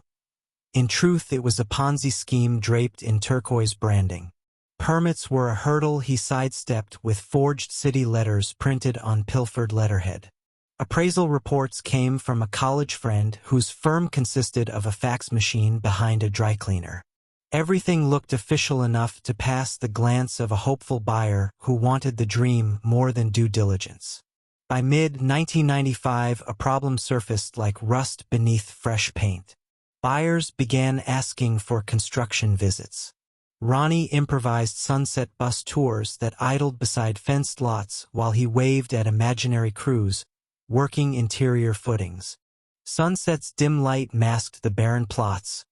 Gull cries filled awkward pauses. Still, a few skeptics requested refunds. Ronnie issued checks from an account newly filled by deposits from his third ghost project, Seaglass Lofts. The system tottered but continued forward, propelled by fresh faith. The collapse, when it came, started with a hurricane that never touched Miami. Hurricane Felix veered toward the Atlantic, but national coverage highlighted the city's vulnerability. Insurance underwriters rechecked building permits statewide. A junior auditor at Gulf Coast Indemnity noticed Azure Palms' permit number referenced a code assigned to a demolished motel. One phone call to the city clerk confirmed no tower, No plans, no record. The auditor drafted a memo. Days later, Detective Mariella Duquesne of Miami-Dade's Economic Crimes Unit received the file. She drove past Ronnie's supposed sites at dawn, the same hour used in his misleading photos. Empty lots glistened with puddles, no rebar in sight. She began quietly interviewing buyers, copying contracts that all listed the same corporate address. A P.O. box in Coconut Grove. Ronnie sensed the pressure but mistook it for routine bureaucracy. He scheduled another launch, Harbor Azure, his boldest yet, promising rooftop pools and underwater parking. Invitations printed on pearlescent cardstock went out for a Saturday champagne brunch. Detective Duquesne attended undercover, hair pulled into a touristy ponytail. She accepted a flute, wandered among foam core renderings, then stepped onto a balcony where Ronnie was charming a group of retirees. She asked a simple question, voice sugar-soft, "Which bank manages your escrow?" Ronnie offered the practiced answer, "Bayshore Federal, of course." Not knowing Duquesne had already spoken to Bayshore, which confirmed no such accounts existed. Monday morning, a joint task force obtained a warrant. They entered Ronnie's temporary office in the Fontainebleau while seagulls wheeled over the surf outside. File drawers held nothing but catering invoices and stacks of uncashed deposit checks waiting for endorsement. The hard drive of Ronnie's desktop revealed spreadsheets titled Rotation Schedule and Holdbacks, mapping cash streams from one phantom project to the next. It was meticulous, almost elegant, a blueprint of deceit. Agents found Ronnie at a marina, loading suitcases onto a friend's cabin cruiser. He tried charm first. "Officers, fancy meeting you here." Then confusion, then indignation. Cuffs clicked around his wrists as the afternoon sun flattened his shadow against the deck. Local news stations interrupted programming with helicopter footage. The condo king, shirt wrinkled, escorted past rows of white yachts he never actually owned. The trial in 1997 filled a downtown courtroom with anxious investors clutching pastel brochures that now seemed to mock them. Prosecutors described $22 million collected, less than $900,000 spent on legitimate expenses, the rest frittered on luxury rentals, gambling junkets to Paradise Island, and hush money repayments to buyers who almost exposed him. Ronnie's defense argued he had been caught in temporary liquidity gaps caused by hurricane fears and sluggish permits. The jury took 5 hours to convict on wire fraud, mail fraud, and grand theft. Sentenced to 16 years, Ronnie entered federal prison still wearing the linen shirt seized at his arrest, now dull and frayed. His hair, once sculpted, fell limp against prison grays. Outside, the empty lots slowly sprouted actual condos, built by developers who secured real permits, bank financing, and tangible foundations. Many victims recovered partial losses through a restitution fund seeded by auctioning Ronnie's seized assets. A vintage Corvette, a half-share in a cigarette boat, jewelry purchased for girlfriends whose names invoices politely redacted. Still, the emotional bruise lingered. Teachers postponed retirement, the retired pilot returned to part-time flight instruction, and the group of retirees whom Duquesne met at the brunch now gathered monthly to swap consumer protection tips. Detective Duquesne keeps one Azure Palms brochure pinned above her desk. The tower's turquoise glass reflects a sunset that never existed, a silent reminder that in Miami, the line between reflection and reality can shimmer until it vanishes. Ellen Ward kept the corner of the open-plan office that no one else wanted. 2 desks from the humming server closet. A little too cold in winter, a little too loud in summer. She never complained. At Beckett and Lawrence, a venerable Boston-based engineering consultancy, Ellen's unassuming nature was praised as dedication. She was in her late 40s, neatly pressed blouses, half-moon glasses on a silver chain, and a voice that rarely rose above a library hush. Her job title, senior project accountant, seemed almost deliberately modest. She coded invoices, reconciled client retainers, produced the monthly work-in-progress reports. To most partners, she was part of the furniture, useful, invisible, trusted. Trust was the first asset she mined. Over 2 decades, Ellen had memorized the rhythms of the firm's cash flow. When overseas government clients paid in lump sums, when the aerospace giants delayed approval, when the mid-sized civil projects came in under budget. She knew which numbers mattered to the partners, utilization rates, write-downs, bonus pools, and which numbers merely drifted in the background. In that blur of background expenses, she saw opportunity. It began in 2003 with a single vendor code. A design-build contract in Antwerp required weekly wire transfers to a Belgian subcontractor. Ellen quietly duplicated the vendor in the system, altered one digit of the bank routing, and instructed accounts payable to split large invoices across both codes to simplify VAT tracking. No one questioned her. The first $18,750 moved into an online checking account Ellen had opened using her maiden name spelled slightly differently.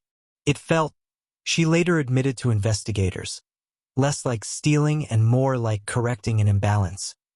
She'd been passed over for promotion again.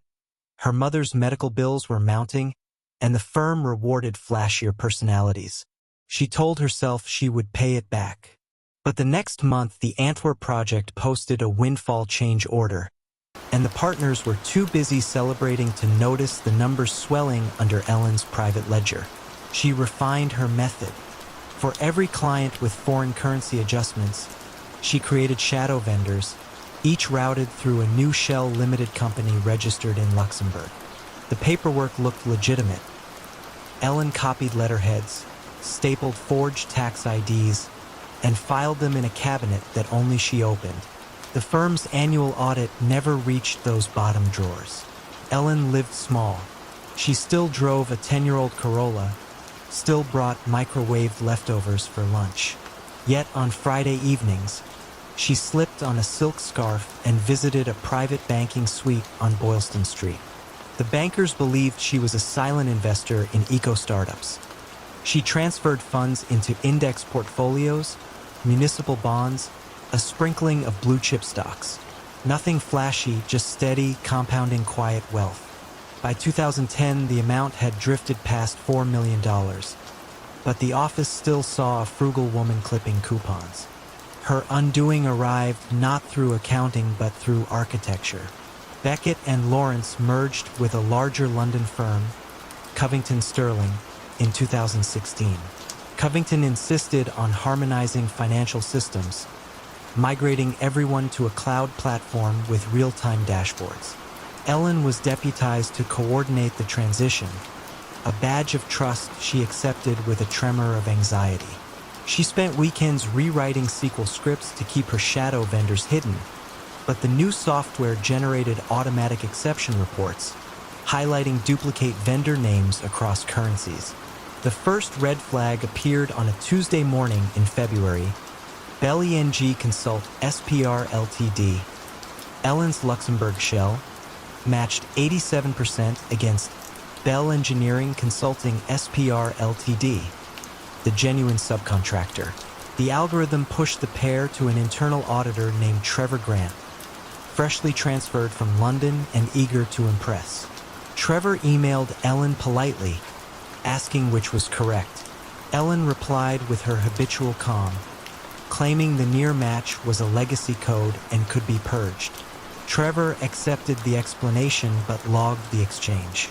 2 weeks later, a second exception surfaced, this time tied to a Singapore airport feasibility study.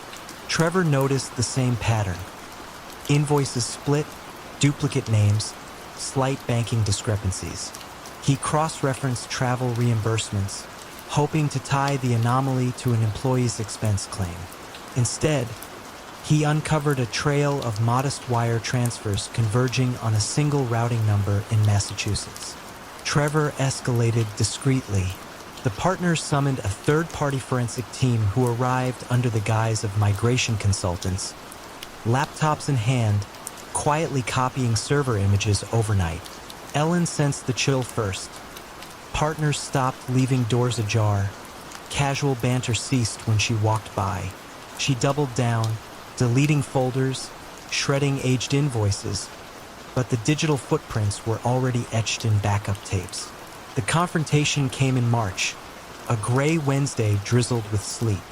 Ellen was asked to join a meeting in Conference B. Inside waited the managing partner, the HR director, Trevor, and two plainclothes agents from the U.S. Secret Service's Electronic Crimes Task Force. The room smelled of stale coffee and new carpet.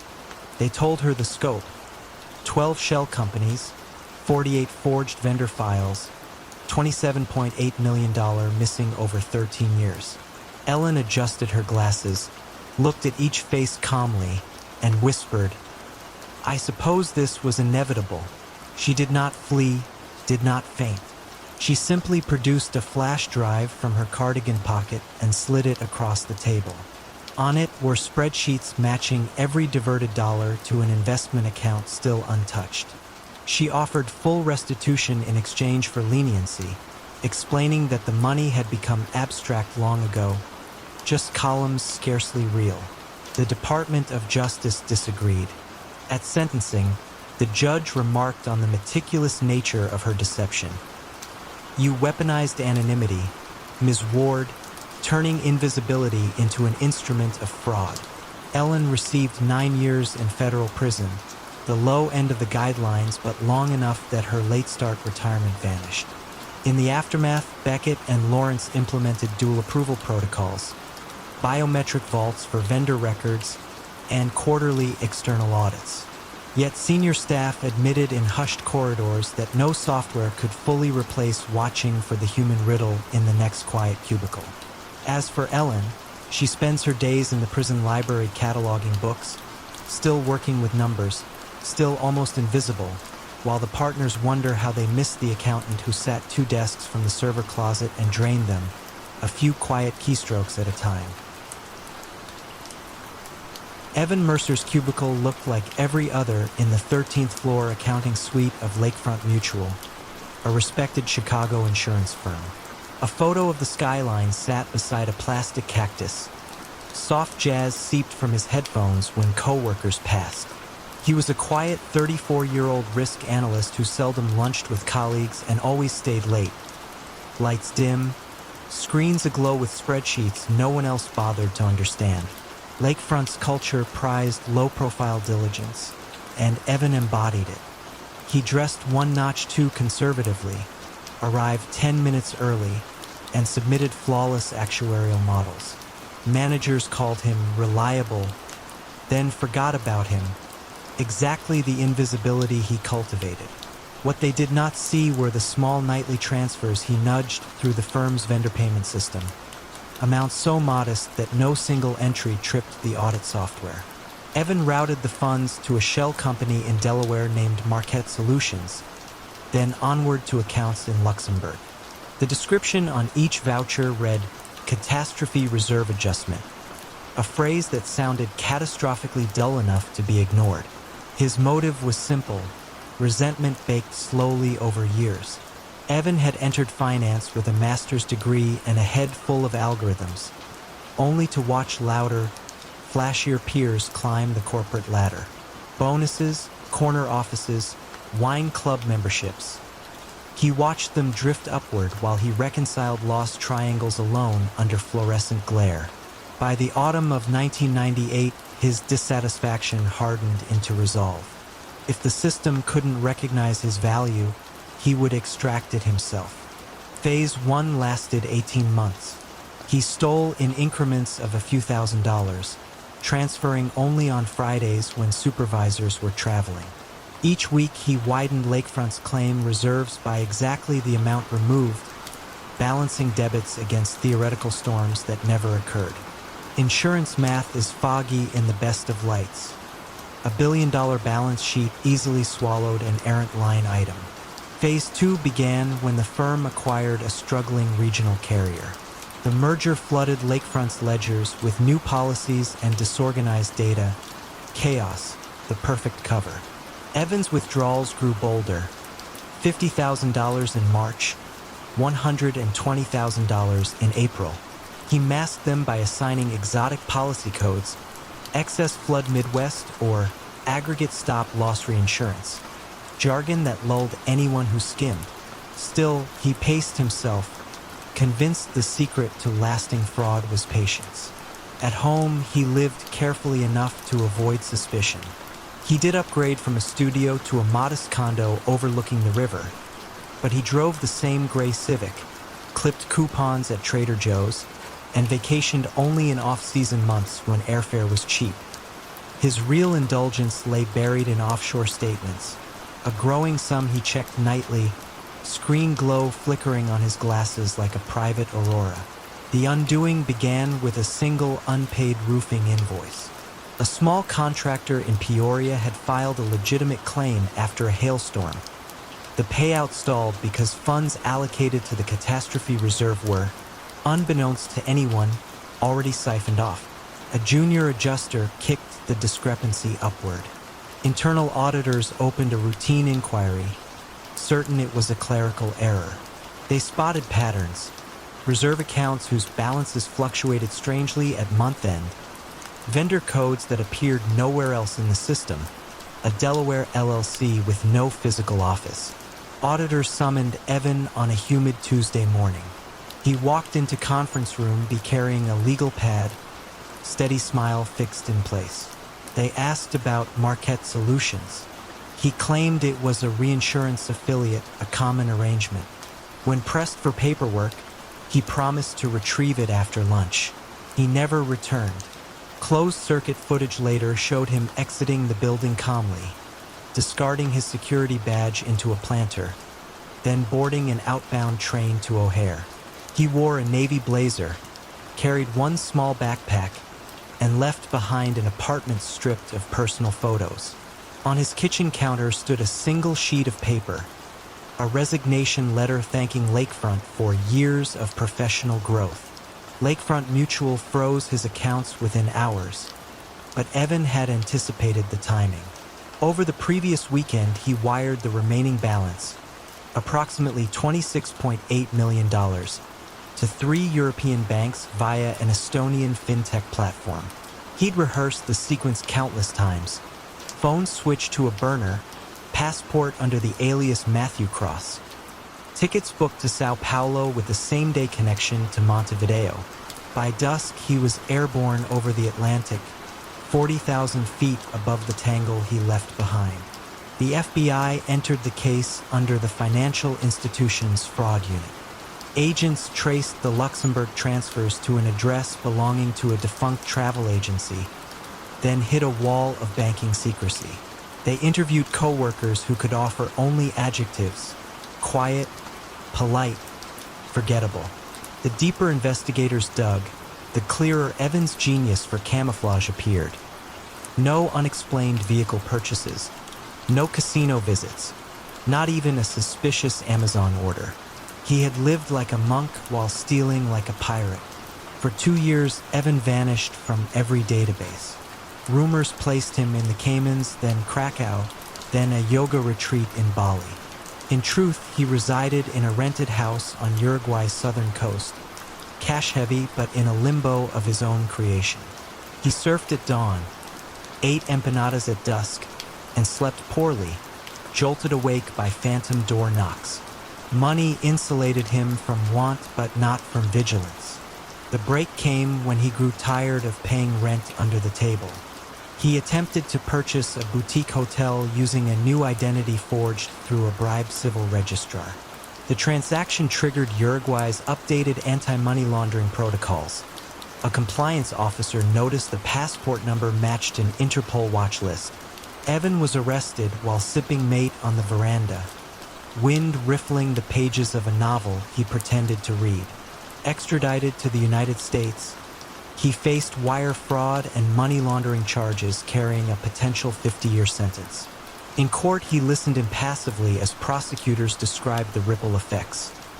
Delayed claims, ruined contractors, an elderly policyholder whose roof still leaked. The media dubbed him the ghost analyst. During sentencing, Evan finally spoke, voice calm as ever. "I thought no one would miss it," he said. A statement as much confession as indictment of the system that rendered $27 million invisible. He received 24 years in federal prison. Lakefront Mutual survived but slimmed its workforce. The layoffs quietly attributed to market conditions. Evan's stolen fortune remained mostly unrecovered, scattered in coded accounts that may never be unlocked. Some evenings in the prison library, he helps new inmates prepare tax forms and small claims filings. The same quiet diligence that once hid a fortune.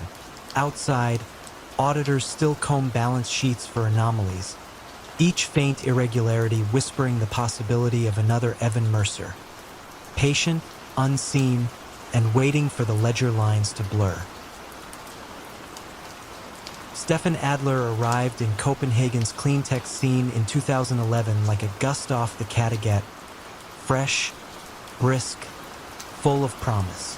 At 38, he possessed a resumed tune to Denmark's green zeitgeist. Masters in mechanical engineering from ETH Zurich, a stint at Vestas, and photographs of himself in orange safety gear atop nacelles at sunset. The photos traveled well in pitch decks for his new venture, Nordic Aurora Renewables. Adler's idea sparkled. Repower shut down coastal factories into micro wind farms feeding directly into municipal grids. He spoke in kilowatt hours, not euros, assuring mayors they could harvest their own weather. To investors, he offered something sweeter, 10% annual yield from power purchase agreements already in negotiation.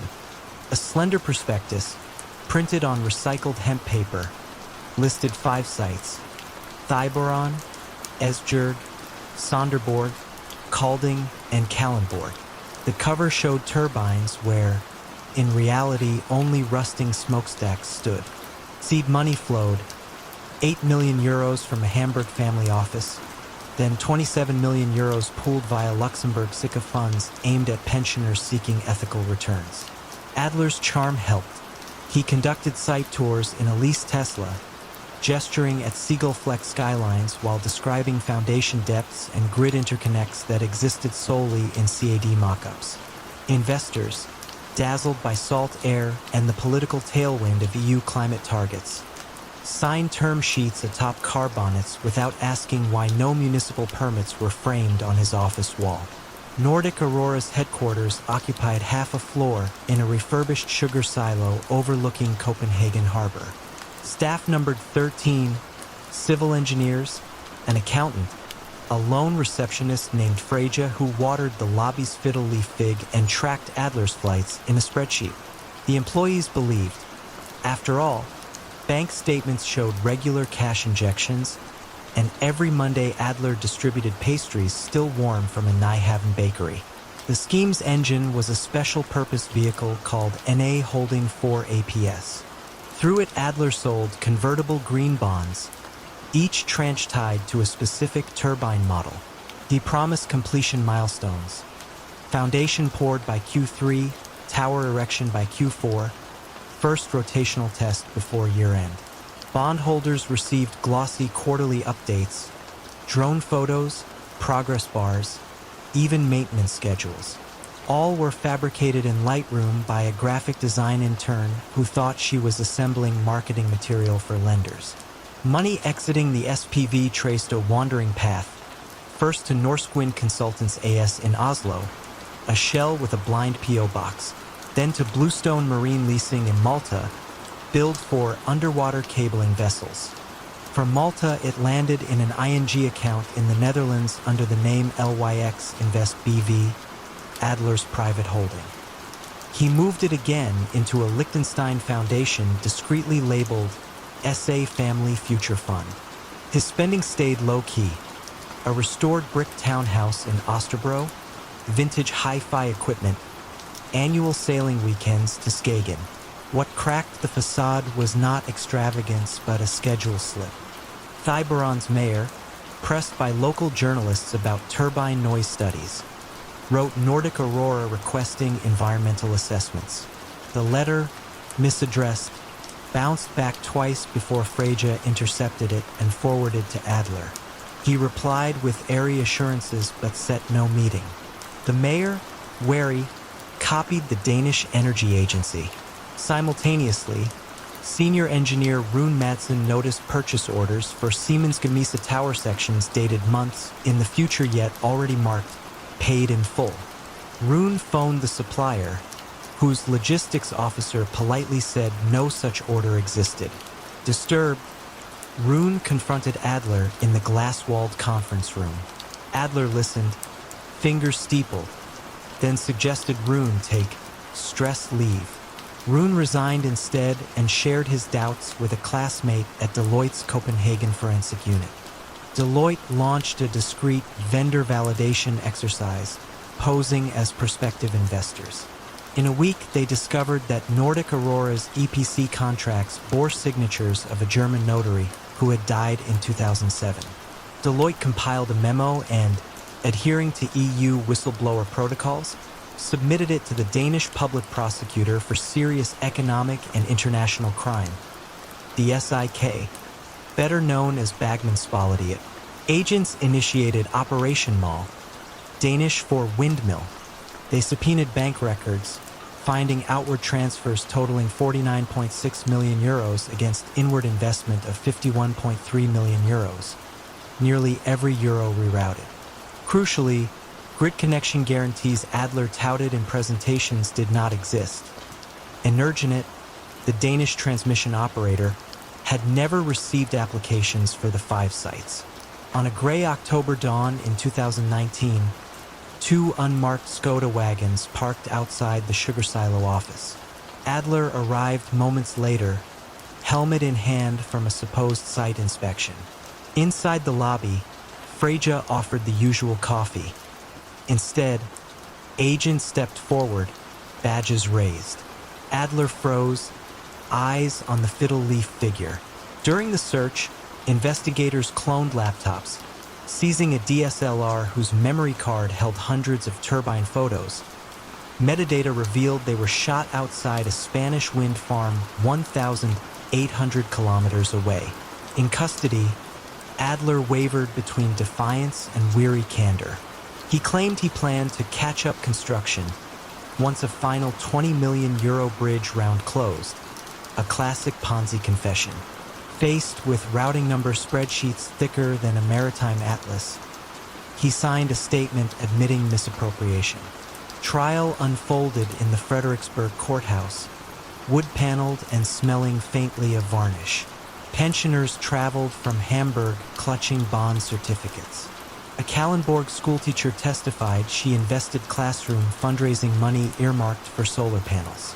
Adler's defense argued the projects were temporarily delayed, blaming regulatory labyrinths and currency swings.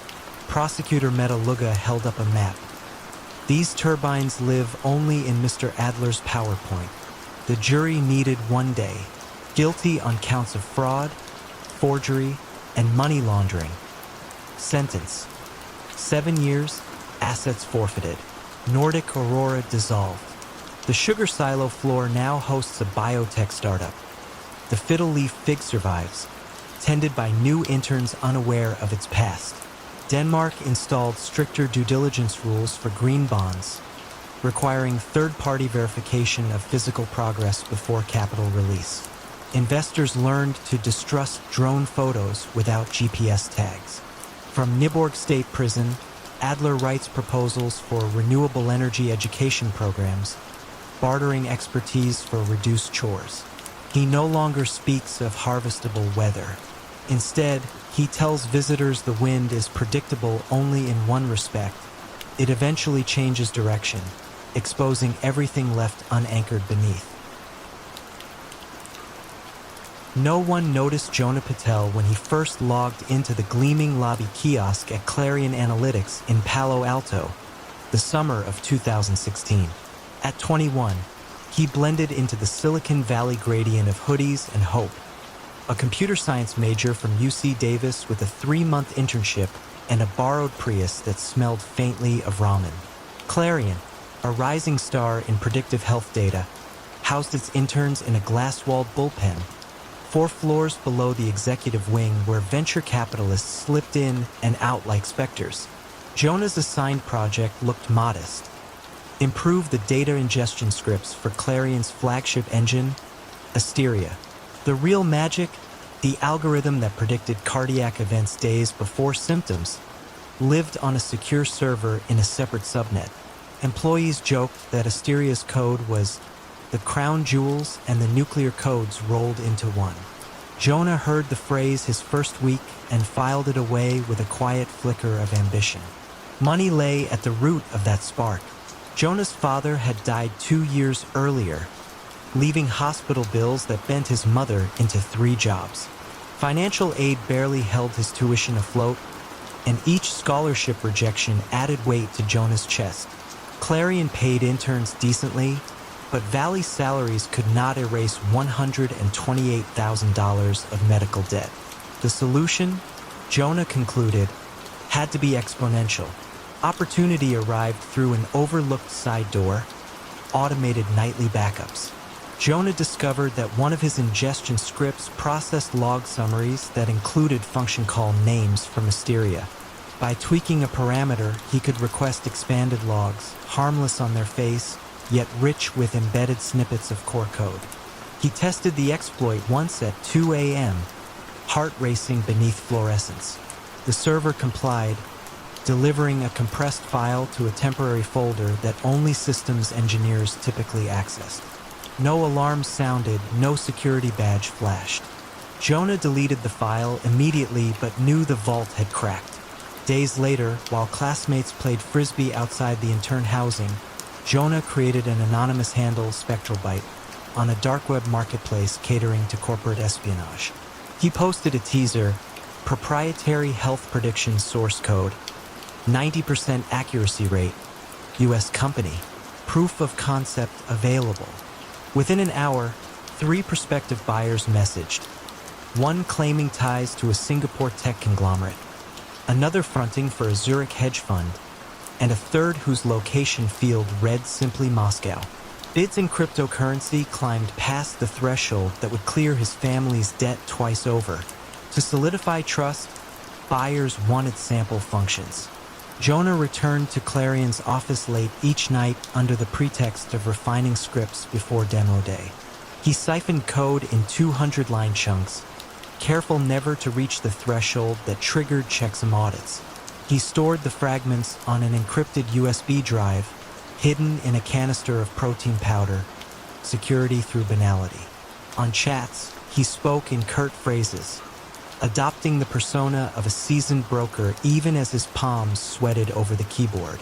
Yet the ecosystem he trespassed possessed immune defenses. Clarion's chief information security officer, Meredith Ewan, had recently installed anomaly detection software that flagged unusual log pulls. One August morning, the system surfaced a pattern.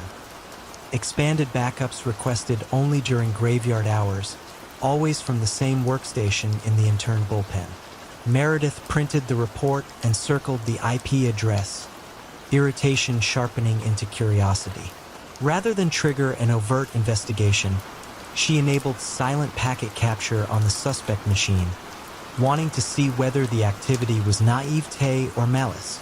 That evening, Jonah executed what he intended to be his final exfiltration, humming softly to calm his nerves. Meredith, watching remote logs in real time, traced the outbound traffic tunneling through a private VPN toward a Tor gateway. Her jaw tightened. This was no rookie mistake. She alerted Clarion's legal counsel and, by extension, the FBI's San Francisco Cyber Division, which advised a quiet sting. The next buyer payment was scheduled for Friday at 2200 hours Universal Time Coordinated, a convenient afternoon in California. Agents proposed letting Jonah transmit a doctored archive containing watermarked code that would identify any downstream user, then arrest him the moment he confirmed receipt of funds. The plan unfolded with meticulous pacing. Friday, 2:45 p.m. Jonah sat alone in a phone booth, headphones in, clipboard acting as a privacy barricade. He uploaded the archive and typed the agreed-upon phrase, "Package in orbit." Seconds later, a wallet address lit up, 75 Bitcoin, about $48,000 shy of $1 million. Jonah exhaled, relieved and terrified. He erased chat logs, pocketed the USB drive, and stepped into the corridor where the FBI and Clarion security waited. The corridor's hush cracked as an agent said his name. Jonah's shoulders sagged before the handcuffs touched skin. He did not speak on the ride to the field office, only stared at his reflection in the cruiser window, noting the way sunset smeared the glass like corrupted code. Interrogation revealed conflicting motives. Filial duty, thirst for recognition, anger at a system that let hospital invoices outlive patients. Jonah cooperated, handing over wallet keys, naming the buyer, an intermediary tied to an overseas medical device giant eager to leapfrog FDA trials by reverse engineering algorithms.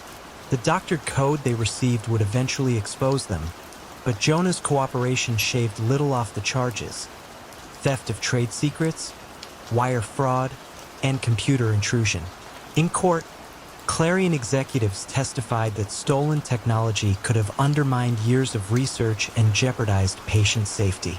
Jonah's mother, seated behind the defense table, wept silently, her debt still due, her son's future narrowed to prison corridors and supervised release.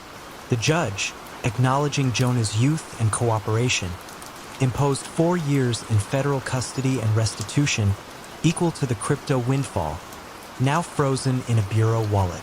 Clarion fortified its walls, air-gapped backups, stricter role access, interns banned from the building after 9 p.m. But the episode rattled employees who once saw the campus as an incubator of unalloyed genius. Meredith Ewan later addressed new hires, tapping the lectern with her pen. "Innovation makes us valuable. Vigilance keeps us alive."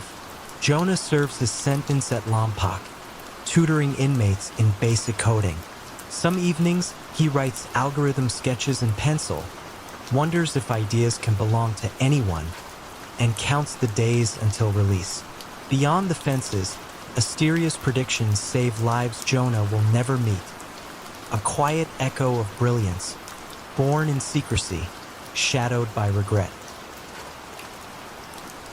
Lewis Porter swept into office as mayor of Brookvale, Ohio, in November 2010 on a promise to put potholes behind us. The mid-sized factory town, ringed by crumbling asphalt, loved the slogan. Porter, tall and silver-haired, looked made for ribbon cuttings. He posed in a neon safety vest beside road crews, scolding previous administrations for neglect. No one cared that he'd spent most of his career selling heavy equipment rather than writing policy. He spoke the language of resurfacing, aggregate grades, binder temps, convincing residents he was the only candidate who could smooth 40 miles of cracked streets before the next brutal winter. Behind the scenes, Porter's campaign debt lingered like a slow leak. He owed printers, canvassing apps, fuel cards, and, most pressingly, his childhood friend Kurt DeLuca, owner of Tri-State Asphalt Solutions. Kurt had fronted $140,000 in last-minute ads that tipped the race. He called it a loan. Porter called it an investment. The repayment plan began within days of the inauguration. Brookvale's charter lets a mayor declare a maintenance emergency after filing a single memo with City Council. Porter did so on January 3, 2011, citing unforeseen structural degradation. The declaration waived competitive bidding for 6 months. Most council members skimmed the memo, grateful to avoid angry calls about suspension jarring potholes. 2 weeks later, the first no-bid contract, $3.8 million, landed in Kurt's inbox. City engineers protested quietly that Tri-State's unit prices ran 18% above the region's average. Porter waved them off, promising economies of scale. During construction season, fresh asphalt rolled out like black velvet. Residents applauded the mayor's Facebook videos, Drone footage of smooth arteries glistening at dawn, the state flag superimposed in the corner. Porter's approval rating hit 74%. At dusk, he changed from reflective vest to tailored blazer and drove his leased Mercedes to Kurt's lake house, where envelopes slid across mahogany tables. Kurt labeled them consulting fees. $9,000 here, $12,000 there. Always just under the $10,000 trigger for CTR banking reports. Porter tucked the cash into a safe in his basement, later filtering it through personal LLCs he claimed sold municipal strategy workshops. The racket might have ended as a provincial footnote, but Porter's ambition ballooned with each resurfaced mile. By 2013, he pitched a $52 million downtown revitalization. Brick promenades, LED street lamps, and a new performing arts center. Council balked. Porter countered by commissioning a feasibility study. $210,000, awarded again to Tri-State, which, on paper, now offered urban design consultancy. The study, predictably glowing, urged immediate groundbreaking. Enter Jasmine Law, a 28-year-old reporter at the Brookvale Herald. Fresh from a data journalism fellowship, she sifted campaign finance disclosures for a retrospective on local elections. Jasmine spotted identical $9,450 consulting checks flowing from Tri-State to 3-pack supporting Porter, payments dated exactly 1 week after every municipal disbursement to Tri-State. Curious, she requested the mayor's travel logs and found first-class flights to Las Vegas, billed as conferences yet coinciding with Kurt's bachelor party. Jasmine's editor cautioned her, "Tread lightly, libel laws are expensive." She persisted, filing public records requests for invoices, purchasing cards, and, crucially, asphalt thickness tests. One lab report revealed Tri-State's resurfacing layer averaged 1.5 inches, though the contract required 2. On paper, Brookvale had paid for streets that would crumble 2 winters early. While Jasmine built her story, another threat emerged. The state's Office of Inspector General received an anonymous envelope, a USB drive stuffed with internal emails between Porter and Kurt. The whistleblower was never named, but investigators later hinted at a city engineer disgusted by shortcuts. The emails were brazen. Porter jokes about kicking more gravel our way. Kurt replies with laughing emojis and a photo of a new speedboat captioned "Thanks, buddy." In April 2014, just after sunrise, unmarked SUVs rolled into City Hall's rear lot. Agents from the FBI's Public Corruption Squad carried boxes labeled Brookvale Asphalt Inquiry. They seized hard drives, council minutes, even Porter's framed shovel from the groundbreaking. Staff watched speechless as the mayor, still wearing his commemorative high-vis jacket, was led downstairs for questioning. The news rippled out before lunchtime. Jasmine's expose hit the Herald's website moments later. Its headline measured yet lethal: potholes, payoffs, and the price of smooth roads. By evening, regional TV trucks ringed City Hall. Residents interviewed on sidewalks spoke more in sorrow than anger. Some admitted they loved the new streets but hated feeling conned. Indictment followed swiftly. Honest Services wire fraud, bribery, money laundering, and falsification of public documents. Kurt faced parallel charges for graft and overbilling. Prosecutors tallied $6.7 million in inflated invoices and $950,000 in kickbacks. Tiny by federal standards, yet colossal for a town of 58,000. At trial, Porter's defense framed him as an overzealous reformer trapped by accounting complexities. They produced glossy before and after photos, touting lower car repair claims since resurfacing. Prosecutor Angela Cho dismantled the narrative with patient clarity. She displayed thermal scans of Porter's bank safe, timestamps on Lake Eerie resort security cams, tax returns showing his consulting LLC reporting strategic insights to exactly one client, Tri-State Asphalt Solutions. The jury deliberated just 6 hours. Guilty on all counts. Sentencing day filled the courthouse with curious schoolchildren and retirees clutching folding chairs. Porter, once the picture of civic charisma, looked diminished in baggy khakis and county-issue loafers. The judge addressed him softly. "You promised to pave roads, Mr. Mayor. Instead, you paved a personal highway to greed." Porter received 8 years in federal prison. Kurt got 6 after cooperating late. Brookvale entered state oversight, pausing capital projects while auditors recalculated every mile of asphalt. Repairs began anew, this time supervised by an independent engineer and a citizens advisory board chaired by none other than Jasmine Law. On her first night overseeing field samples, Jasmine knelt beside a fresh core and measured exactly 2 inches. Lights from a squad car washed the pavement blue as she logged the reading. The town streets lay quiet, smooth, and at last honestly paid for. Edmund Hale's cubicle at Rosebrook Electronics looked no different from the surrounding rows of beige panels and humming monitors. Yet for 14 years, it was the epicenter of an invisible siphon. Edmund, a thin man with wire-rimmed glasses and a soft voice, logged in every morning at 7:58 a.m., 2 minutes before the official start of the day, and left precisely at 5:04 p.m. No one could recall him ever being late, taking vacation, or raising his tone above a whisper. That predictability became his camouflage. In 1987, when Rosebrook went public on the Frankfurt Exchange, the company ballooned overnight. New product lines, overseas subsidiaries, and a flood of purchase orders arrived faster than the controllers could codify them.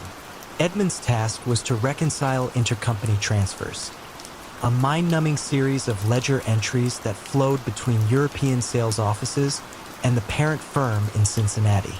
Upper management considered the work dull but essential, perfect for an unassuming numbers man who never complained. Edmund's private life was equally quiet. He rented a modest brick bungalow on a tree-lined street and drove a 10-year-old Volkswagen that wheezed in cold weather. When neighbors glimpsed him through the window, he was usually reading late 19th century novels, a cup of milky tea cooling beside him. None suspected that by the end of the 1990s he had rerouted more than 27 million into a labyrinth of holding companies registered in Luxembourg and the Isle of Man. The idea first came to him when he noticed how 2 subsidiaries used nearly identical account numbers, 531A, 775, and 531A, 755.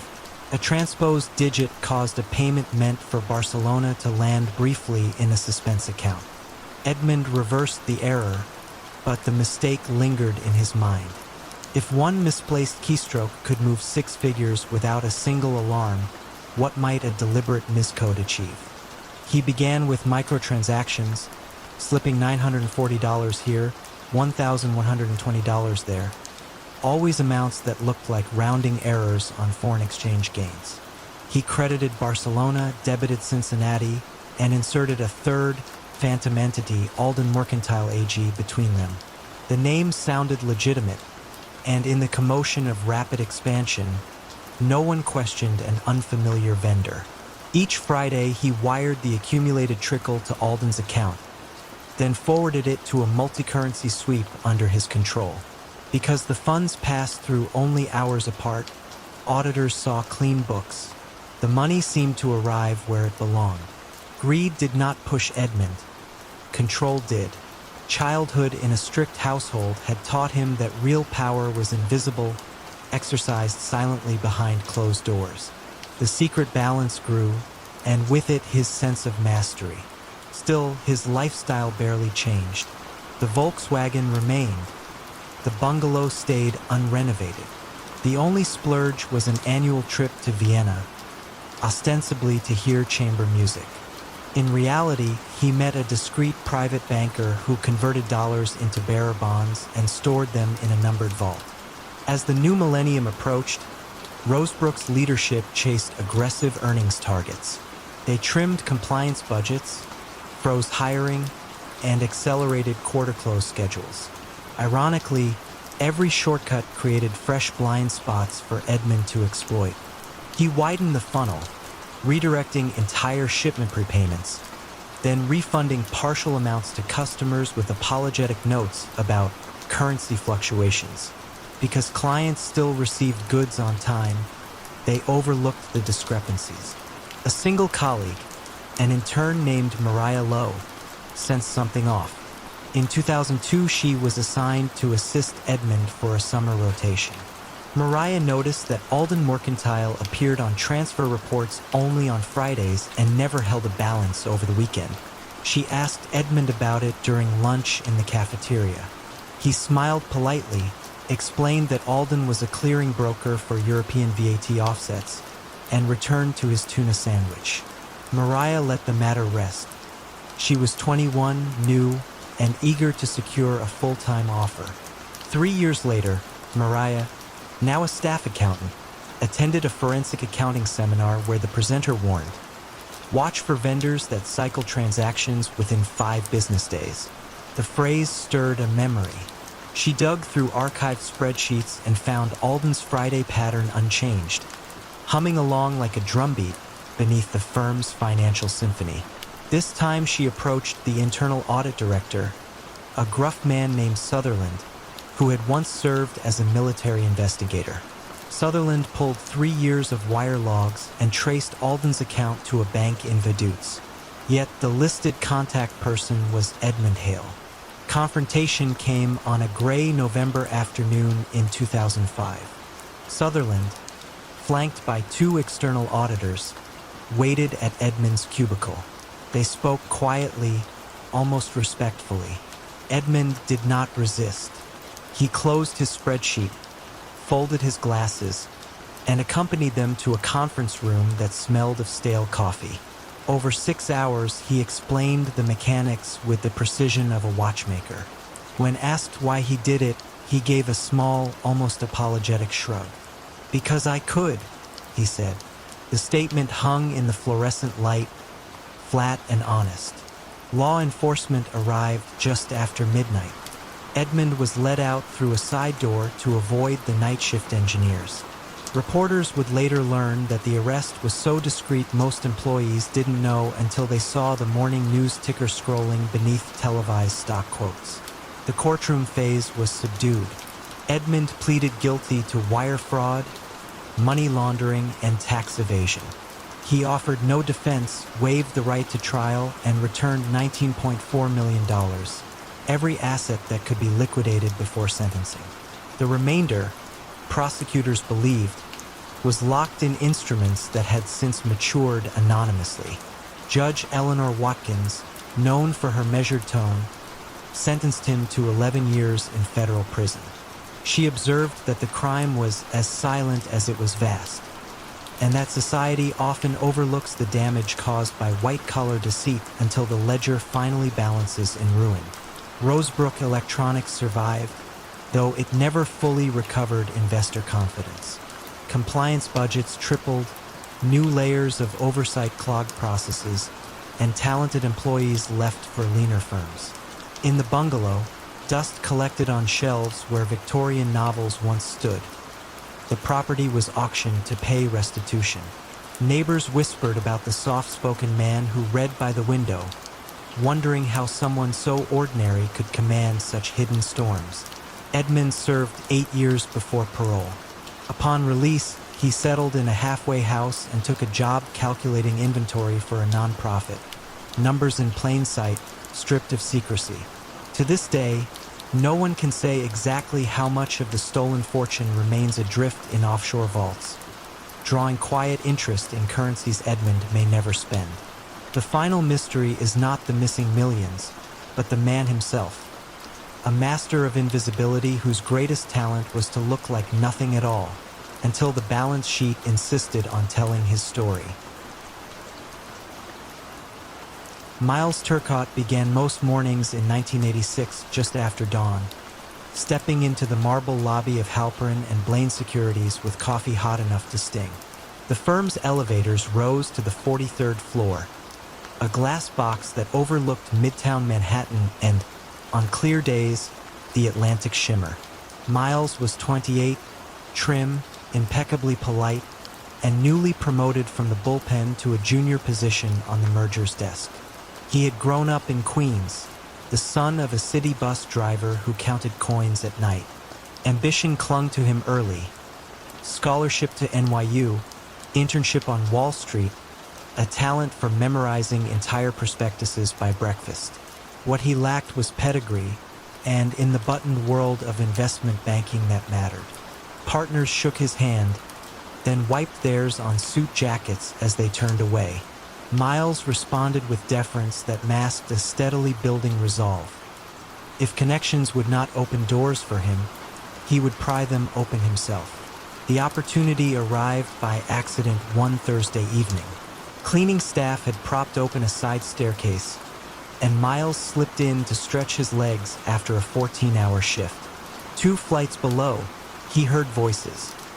The senior partner Lawrence Halperin and a visiting attorney from Boston, casually discussing an imminent takeover of Hanover soft drinks by a European conglomerate. The deal was confidential. Its announcement would double Hanover's share price overnight. Miles stood frozen in the stairwell shadows, raincoat draped over one arm, heartbeat counting seconds until they exited. He returned to his desk and stared at the blinking green cursor of his terminal. Insider trading was a federal crime. Everyone on the floor knew the cautionary tales. Yet the staircase conversation felt, to his fevered mind, like fate. He reasoned that a small position, quickly opened and closed, would hurt no one and change everything for him. After the cleaning crew left, he executed a series of tiny purchases in his grandmother's brokerage account. 600 shares of Hanover at $14.75. The stock quietly sat for 3 weeks. Miles worked harder than ever, polishing pitch books and flashing a grin that masked growing tension. He watched market monitors like a man at the racetrack, waiting for the starting bell. On the Monday the acquisition was announced, Hanover leaped to $32 before lunch.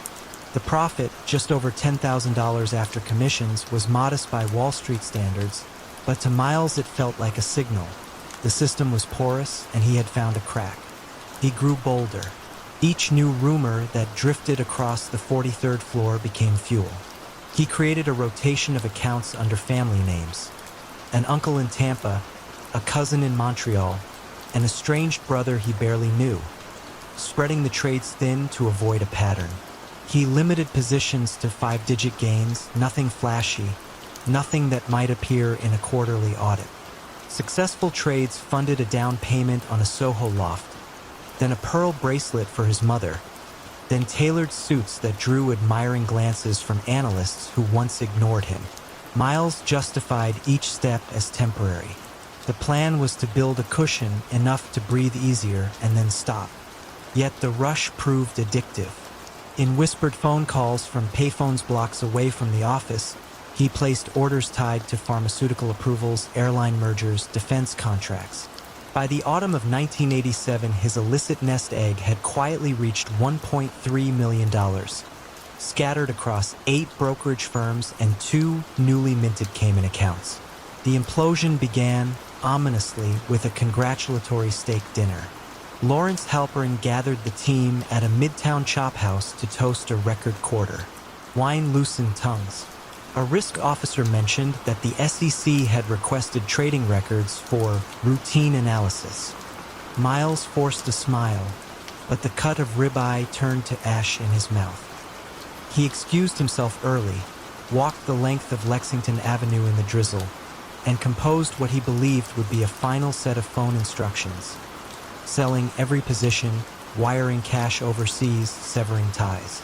2 days later, an SEC examiner named Ruth Delgado arrived at Halperin and Blaine with a single focus. Unusual trades in Hanover soft drinks traced to retail accounts that should never have known about the takeover. Delgado's talent was pattern recognition. She treated data like a detective examines fingerprints. Hanover led her to other spikes, each purchase occurring days before a headline, each tied by dotted lines to people no closer to corporate boards than a subway ride. She found the grandmother's account first, an octogenarian living on a fixed income whose sudden taste for speculative equities made no sense. Phone records showed late-night calls from payphones near Wall Street. Delgado subpoenaed camera logs from a booth across from the New York Public Library and captured a grainy image of a man in a Burberry trench coat tipping coins into the slot. The height and build matched only one employee with staircase access to senior-level conversations, Miles Turcotte. On an overcast morning in February 1988, federal agents entered the 43rd floor just as markets opened. Colleagues stared in silence while Miles was escorted past glass partitions, wrists bound with discreet cuffs. The partners issued a brief statement about cooperating fully, then retreated to conference rooms to assess reputational damage. Halpern himself paced behind closed doors, ruing an open staircase and loose talk. The trial unfolded across that summer, a subdued spectacle compared to the era's flashier scandals. Prosecutors presented charts that rose and fell like an eerie echo of Miles's ambitions. Friends testified to his integrity, even as broker statements contradicted their faith. Miles sat at the defense table, suit impeccable, eyes fixed on middle distance. Only when his mother took the stand, her pearl bracelet glinting under fluorescent lights, did he lower his gaze. He accepted a plea agreement, 18 months in a low-security federal facility and a lifetime ban from securities trading. Reporters hoped for fireworks, but none came. Miles expressed regret in measured tones, admitting that each profit only heightened his sense of isolation. "I wanted to belong," he said, "and I mistook possession for belonging." After release, he found work quietly teaching evening classes in basic finance at a community college in Queens, commuting by subway under billboards advertising the firms that once courted his labor. He lived frugally in a rented apartment, the Soho loft long since surrendered to legal fees. Students knew nothing of his past. He explained market ethics with a calm that suggested both warning and penance. On clear days, he sometimes walked to the East River, watching ferries cut the water. From certain angles, he could glimpse the tower where whispers on a staircase had rewritten his life. He would stand a while, hands deep in coat pockets, then turn toward home, the skyline receding behind him like a cautionary mirage. From Biscayne Bay, the Mirage Towers looked like any other slice of Miami's skyline. Twin glass columns, sunset catching their mirrored faces, a pleasant anonymity among the cranes. Suite 1704, a two-bedroom corner unit with a wraparound balcony, was the jewel of those towers, though no one in the building's management office knew quite why it changed hands so often. Between 2009 and 2018, title records show the condo sold 22 times. 19 of those deeds bore the poised signature of one man, Victor Vic Serrano. Vic trafficked in charm the way other brokers traffic in comps. Mid-40s, salt and pepper stubble, and linen jackets that smelled faintly of bergamot. He moved through open houses as if the air parted for him. His business card carried the slogan "Your key to coastal living," italicized above a small gold palm tree. Clients said he remembered their children's birthdays, their dogs' names, the wine they'd served him during viewings. He used that memory like a skeleton key on locked wallets. The scheme began after the 2008 crash crippled Miami real estate. Banks, paralyzed by bad loans, auctioned half-built projects to whoever dared bid. Mirage Towers sat 60% vacant. Suite 1704 belonged to Southern Meridian Bank, a Tennessee lender desperate to wipe Florida from its books.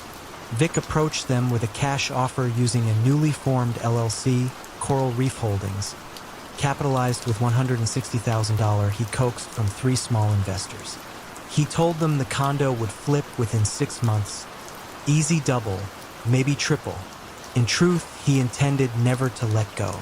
Vic discovered a quiet loophole in local title processing.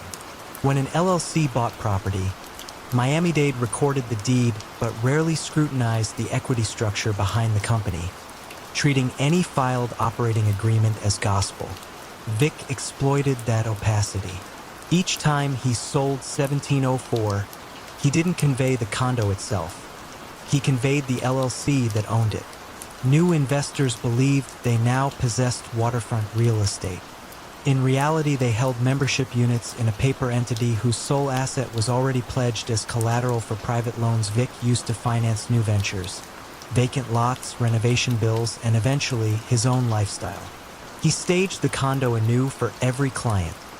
Scandinavian minimalism for Brooklyn tech couples, chrome and leather for hedge fund weekenders, nautical blues for retirees craving the sea. Photogenic, perpetually immaculate, the unit looked unlived in because it was. Vic never rented it out. He needed it pristine, a rotating stage set frozen in escrow limbo.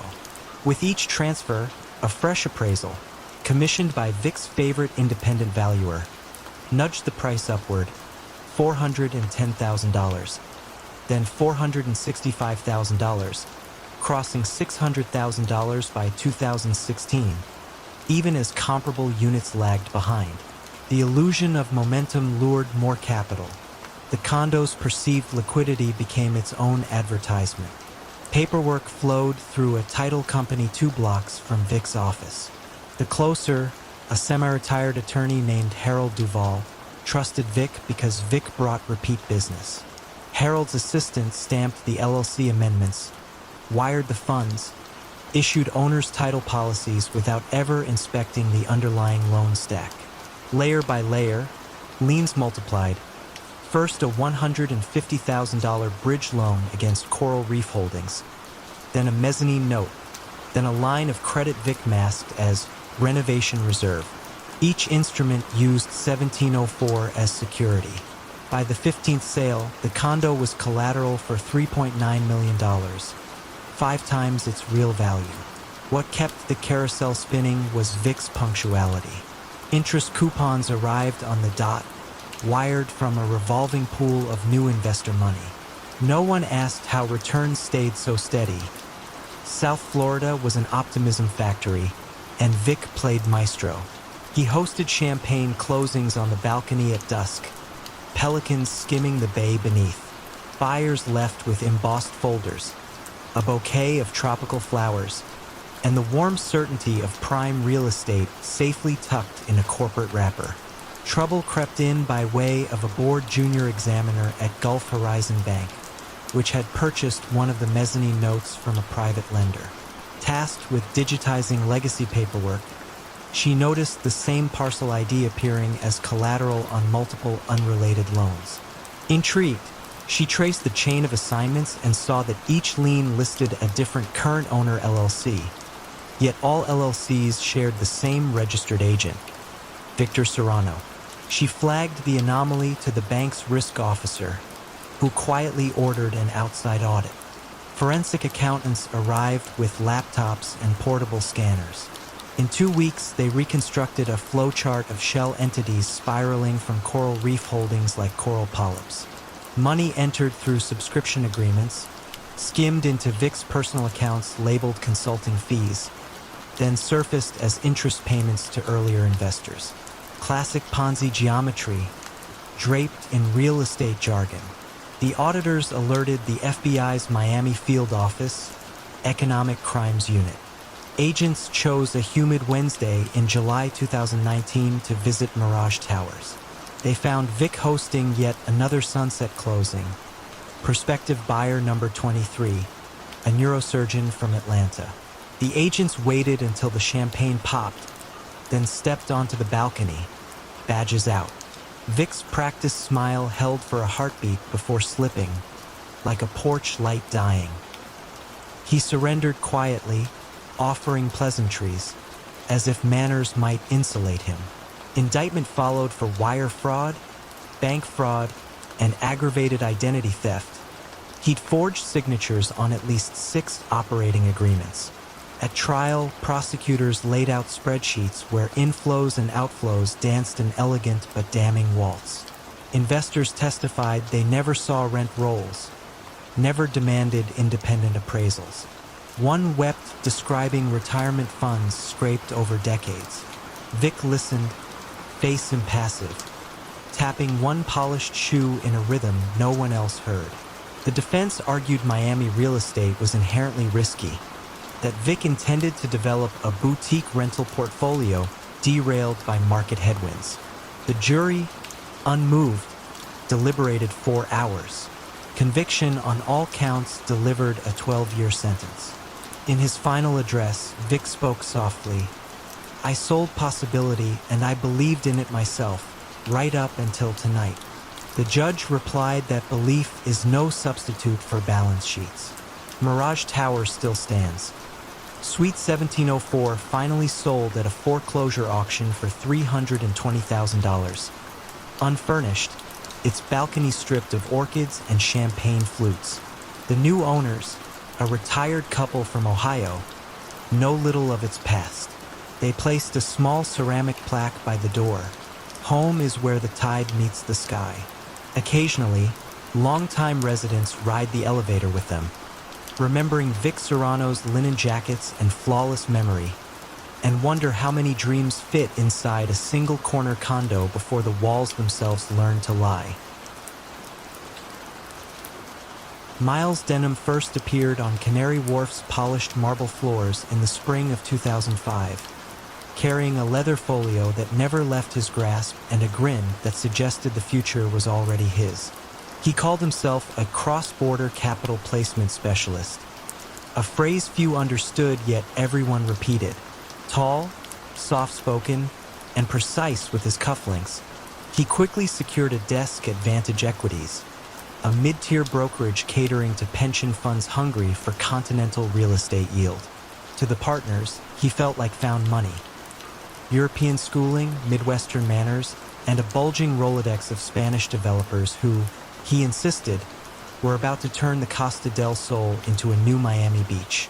The first deal seemed harmless. A modest £8 million syndication to renovate a half-empty beachfront complex near Malaga.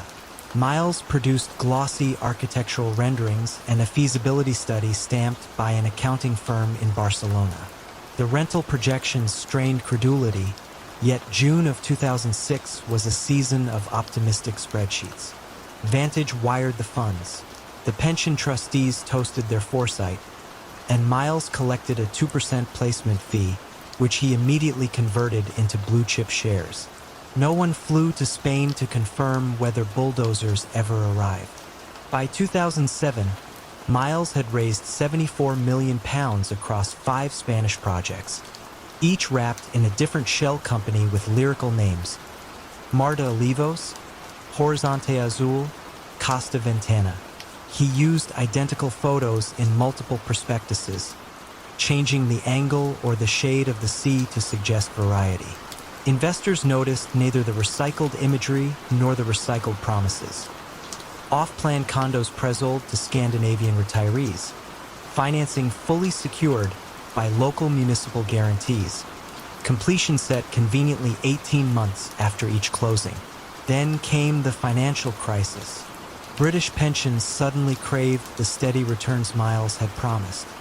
But the Spanish banks underwriting his partners were themselves gasping for liquidity.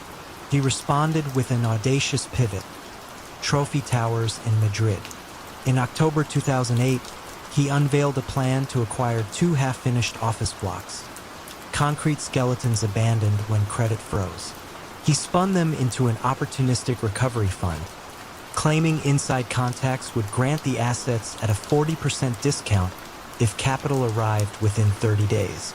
Behind the scenes, no such contacts existed.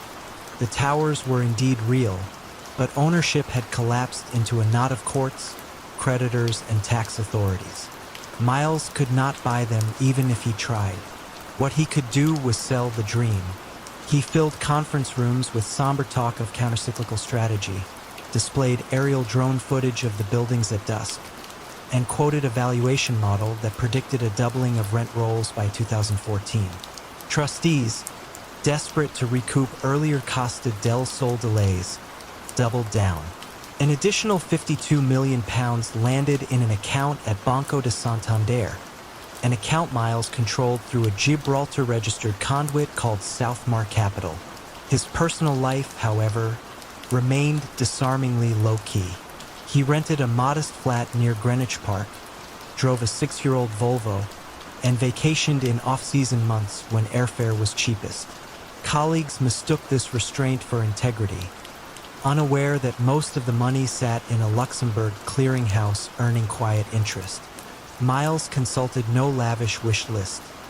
He studied foreign exchange charts instead, convinced he could outpace the suspicion he knew would one day find him. The first hairline crack appeared via the back door of a printer, much like Nathan Lowell's fate an ocean away. In January 2010, Vantage hired a junior analyst, Priya Desai, to reconcile escrow statements. She noticed Southmar's wire instructions changed with every drawdown, hopping from Gibraltar to Luxembourg to the Isle of Man. When she emailed Miles for clarification, he replied within minutes, praising her diligence and attaching a banking partners matrix. So ornate it looked official. Yet the language struck Priya as oddly circular. Phrases like multi-jurisdictional custodian overlay that explained nothing. She escalated to compliance, which opened a quiet review. Unfortunately for Miles, the towers in Madrid had recently become infamous in Spanish newspapers as monuments to bankruptcy. Google translated headlines for the British auditors. Edificios Fantasma de AZCA, the phrase ghost towers, felt tailor-made to startle anyone who had invested pensioners' life savings in them. The unraveling moved with bureaucratic speed yet relentless certainty. A Spanish notary confirmed no purchase deeds existed under any Southmar affiliate. Luxembourg regulators found inbound transfers labeled consulting reserves, then outflows to anonymous Panamanian companies. Vantage's lawyers confronted Miles on a gray Tuesday in April 2011. They expected resistance. Instead, he handed over his phone, badge, and a single sentence. "You'll find the funds largely intact if you don't panic." The claim was half true. Roughly £31 million still rested in low-risk bonds. The rest had vaporized in leveraged currency bets against the Swiss franc, positions that imploded when the Swiss National Bank surprised markets that very week. It was as if Miles's entire scheme had timed its own collapse. During questioning by the Serious Fraud Office, he remained eerily composed. He admitted forging municipal letters, fabricating escrow agreements, and hiring freelance designers to mock up architectural blueprints. Asked why he kept no luxury goods, he answered, "Luxury is a burden when you spend every day afraid of attention." Psychiatrists later described his mindset as abstinence-based rationalization, the belief that minimal personal benefit equaled moral mitigation. The court was unmoved. In December 2012, after a 6-week trial at Southwark Crown Court, jurors convicted Miles Denham of fraud by abuse of position and money laundering. He received 9 years, a sentence delivered in near silence except for the shuffling of papers. Vantage Equities settled with the pension funds, swallowing £48 million in losses and dissolving within 18 months. Trustees faced awkward meetings with retirees who had once been promised sunrise balconies in Spain. Instead, they kept their semi-detached homes in Yorkshire and watched the news with a mix of anger and relief that things were not worse. Today, the ghost towers still loom over Madrid's skyline, unfinished columns of grey concrete now draped with graffiti. Visitors rarely know they were at the heart of a British scandal. As for Miles, he teaches accounting basics to fellow inmates at HMP Lodham Grange, a role he performs with unwavering courtesy. When a prison journalist asked if he regretted anything, he paused, then said, I regret misjudging the patience of time. Buildings can stand empty for decades, but lies collapse the moment someone checks a ledger. He offered a small smile, the sort you might reserve for an overlooked acquaintance in a crowded room, then returned to his lesson on the principle of double entry. Debit on the left, credit on the right, truth balanced only until someone leans too hard on the scale. Elliot Grant arrived at Larchmont Securities 2 minutes before dawn, as the Thames still reflected the city's sodium glow. Newly hired as a junior analyst, he felt equal parts awe and dread while ascending the empty escalators of Canary Wharf.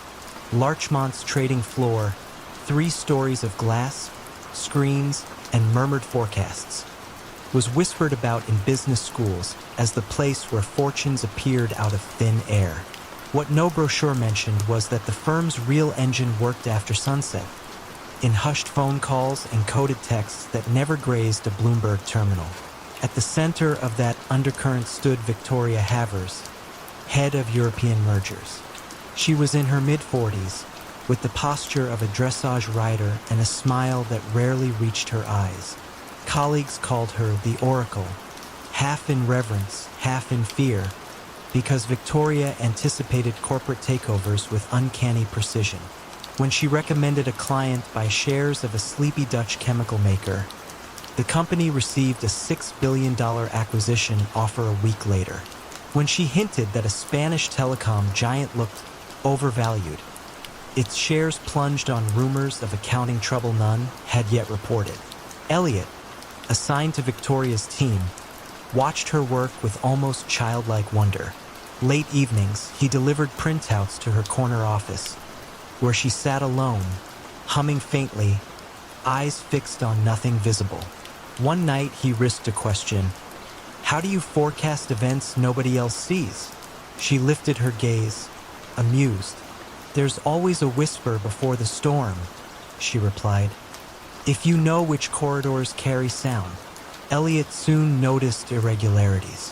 Victoria's instructions were oddly timed. By just before a regulatory filing, sell minutes before negative news. She used disposable prepaid phones, discarding one every fortnight. She never left a digital trail, instead giving orders aloud or on handwritten notes that she asked assistants to shred. At times, she invited Elliot to local wine bars where she spoke in parables. "People think markets are math," she'd say, twirling a Merlot. "But markets are gossip that learn to count." Into this atmosphere stepped Miles Calder, a mid-level investigator from the UK's Financial Conduct Authority, gray-haired, mild-mannered, almost forgettable. He arranged a polite sit-down at Larchmont to discuss general compliance. Victoria greeted him warmly, offering espresso, answering questions with flawless poise. Miles departed with courteous handshakes, yet Elliot glimpsed the faintest flicker in Victoria's eyes as the elevator doors closed, an acknowledgement that the cat and mouse had sniffed each other. Weeks later, Larchmont's proprietary desk made a fortune shorting a French logistics firm hours before it announced lost government contracts. The FCA opened a formal inquiry. Victoria assured her staff it was routine. Elliot wanted to believe her. Debt from student loans pressed him like a hand on his back. Still, he began saving exported chat logs and order confirmations to a personal folder, labeling it innocuously as lunch spots. One December afternoon, a courier delivered a small parcel to Victoria. Inside lay a silver USB stick and a note. "Tomorrow, 9:17, board decision." Victoria studied the message, then summoned Elliot. "I want a sensitivity model on Bjorn Pharma," she said, tone light.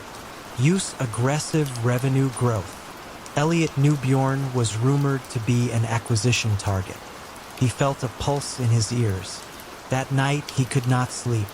Canary Wharf's towers blinked red against low clouds, matching the crimson digits of his bedside clock. At 2 a.m., he rose, opened his laptop, and reviewed insider trading statutes. The language was precise, unemotional, His heartbeat was not.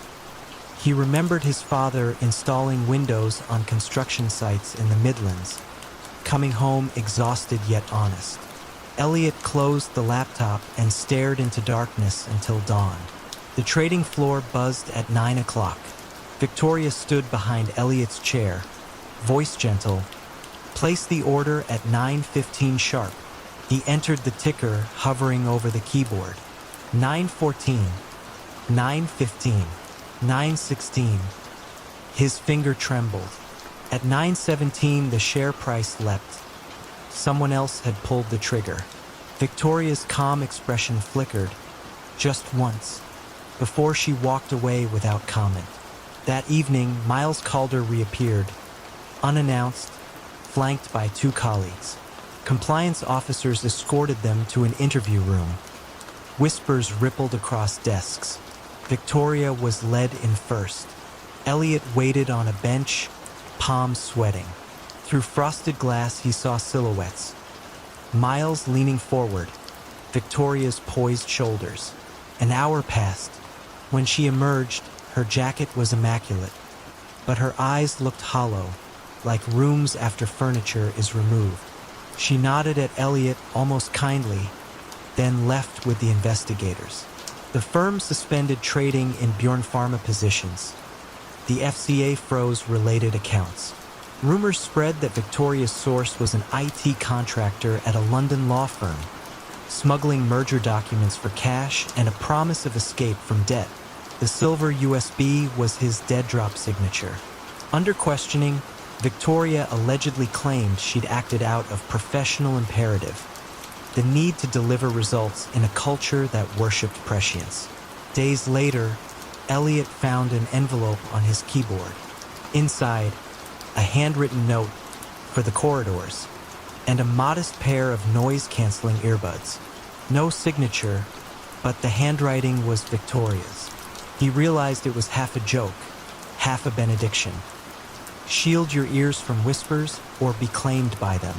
Victoria pleaded guilty to a single count of insider trading.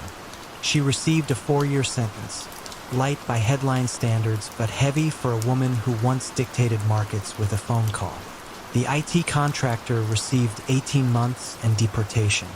Larchmont paid £140 million in fines and settled a civil suit with aggrieved shareholders. Analysts on television shook their heads, feigning surprise, while secretly recalculating models to account for the cost of integrity. On a chilly March morning, Elliot walked along the riverbank, Canary Wharf's towers mirrored in still water. He no longer worked at Larchmont. He had taken a compliance role at a pension fund, far from the hum of trading floors. Occasionally, he reached into his coat pocket and touched the earbuds. He had never used them. Instead, he kept them as a talisman, a reminder that silence is not absence. It is the space where choices echo longest.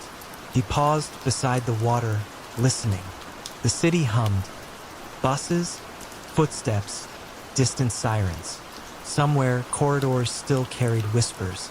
Elliot exhaled, turned away from the glass skyline, and followed a quieter path toward the morning light, where rumors held less power and numbers, perhaps, could breathe the rare air of truth. At dawn on a chilly February morning in 2004, Gregory Pace adjusted his silk tie in the marble bathroom of the Willard Hotel, only a block from the U.S. Capitol. 43 years old, eyes the color of old bourbon, he was the founder of Capital Meridian Strategies, a lobbying boutique whose website boasted 3 employees, but whose brass nameplate gleamed like it housed an army. Gregory's specialty was navigating transportation appropriations, highway expansions, rail spurs, bridge retrofits. His newest client, Delta Ridge Aggregates of Oklahoma, owned limestone quarries and wanted a guaranteed slice of $2.8 billion earmarked for interstate repair. Delta Ridge's CEO believed Gregory possessed quiet influence. Gregory, in truth, possessed almost none.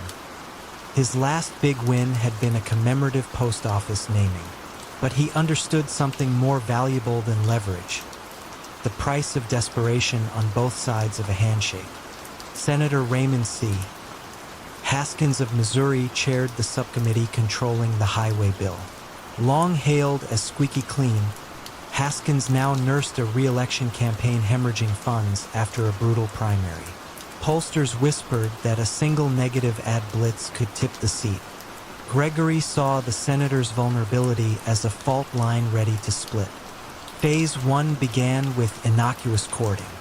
Gregory arranged a dinner at Philomena in Georgetown, inviting Haskins's chief of staff, Laura Boone, and casually covering the $310 tab. He followed with small gestures, tickets to a Nationals exhibition game, a donation to Lara's preferred veterans charity. Each step skirted beneath ethics office thresholds, building comfort without scrutiny. Phase 2 arrived on cherry blossom winds. Gregory proposed an independent expenditure committee called Americans for Rural Infrastructure, ostensibly to promote job growth. In reality, it would act as a dark money funnel. Delta Ridge parked $1.2 million in a Wyoming trust. The trust wired funds to the committee. The committee planned television spots praising Senator Haskins's unwavering support for safe highways. All perfectly legal, if distasteful, until Gregory added the final stroke. He met Laura Boone in a quiet corner of Bullfeather's bar, sliding across a manila envelope.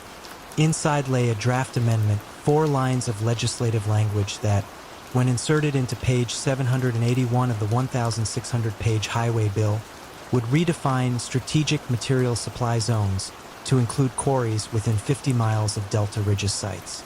The amendment guaranteed the company exclusive federal purchase rights for crushed stone on 5 interstate corridors.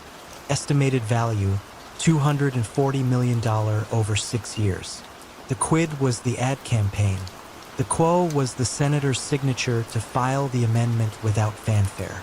Laura hesitated, citing disclosure rules. Gregory countered with timing. The committee could go live next week, front-loading positive ads before the opposition's next filing period. All you need, he said, voice low, is a pen stroke in the margins. 2 evenings later, in Senator Haskins's townhouse study, the amendment gained its telltale ink flourish. Laura scanned, saved, and forwarded the PDF to Gregory's encrypted account. Within 48 hours, the committee purchased airtime across Missouri's cheaper media markets: Joplin, Springfield, Columbia, steering clear of St. Louis to avoid big city reporters who read fine print. For months, the maneuver hummed invisibly. Delta Ridge pre-negotiated supply contracts. Campaign polls climbed. Gregory's retainer tripled. He upgraded from a Volvo to an S-Class Mercedes and toasted himself with Yamazaki whiskey in his Arlington condo. He believed he'd threaded the needle. Everything technically reported, yet no line connecting donor, consultant, and legislative windfall. The stitch began to loosen with a single footnote. Emily Rivard, a second-year analyst at the Congressional Budget Office, was compiling cost estimates when she stumbled on the new Strategic Material Supply Zone clause. Curious why a definition changed mid-markup, she cross-referenced quarry data and noticed an improbable overlap. All qualifying quarries were owned by a single firm in Osage County. She wrote a memo, quoting the amendment. Within 50 miles of existing federal highway rights-of-way in counties under 60,000 population. Why those numbers? Why now? The memo slid across her supervisor's desk, then migrated to Politico reporter Dean Kessler via a late-night tip. Kessler phoned 3 lobbyists, all of whom claimed ignorance, then cold-called Delta Ridge. The PR director stammered, "I'm not aware of our involvement." A quote that landed in Kessler's Sunday Expose: "Small clause, big quarry. How one company cornered the highway bill. Spotlights pivoted fast. Watchdog group OpenGov filed Freedom of Information requests. The Federal Election Commission opened a preliminary review of Americans for Rural Infrastructure. Investigators traced ad buys back through layers of LLCs until the money trail hit Delta Ridge's Wyoming Trust, and from there, Capital Meridian Strategies. Gregory sensed collapse one gray morning when his calendar flooded with urgent meeting requests and his phone stayed eerily silent between rings.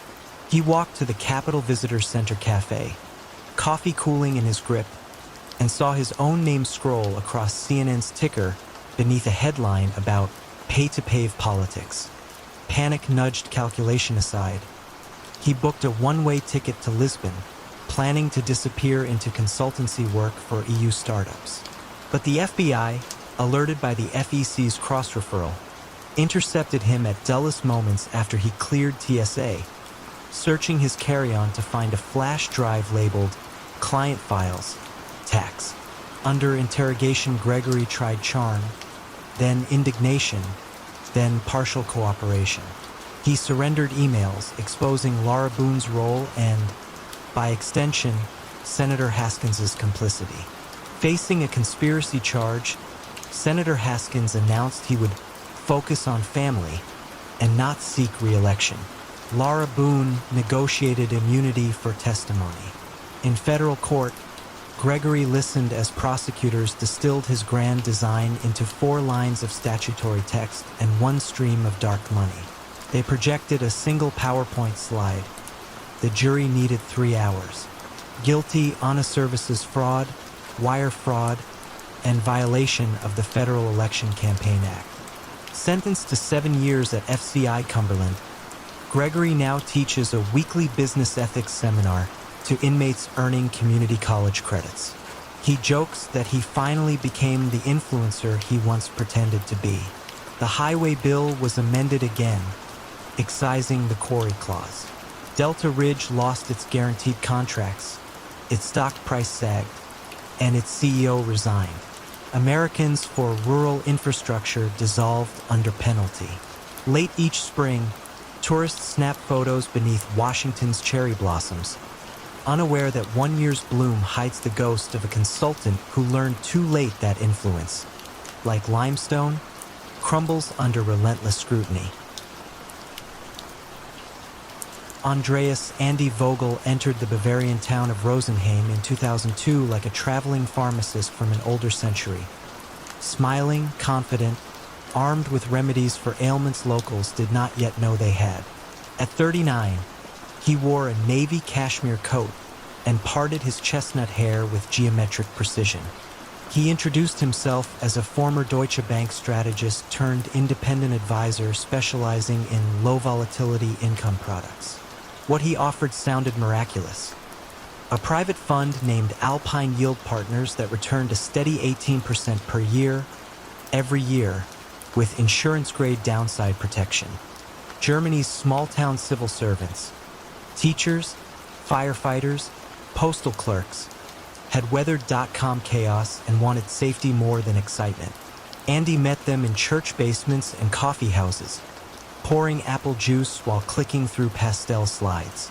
Each chart showed the same smooth upward line, a staircase of reassurance.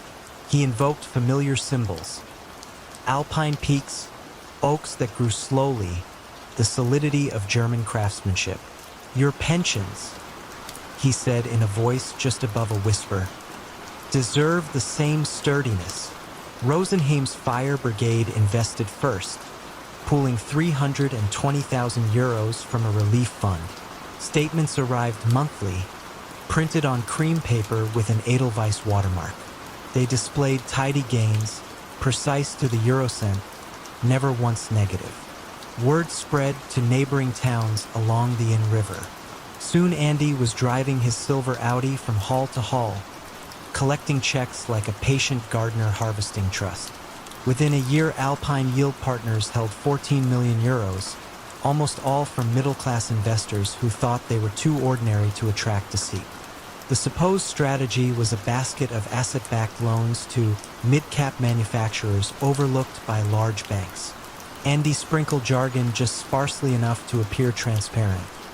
Cash collateralized notes, repurchase waterfalls, dynamic loss triggers.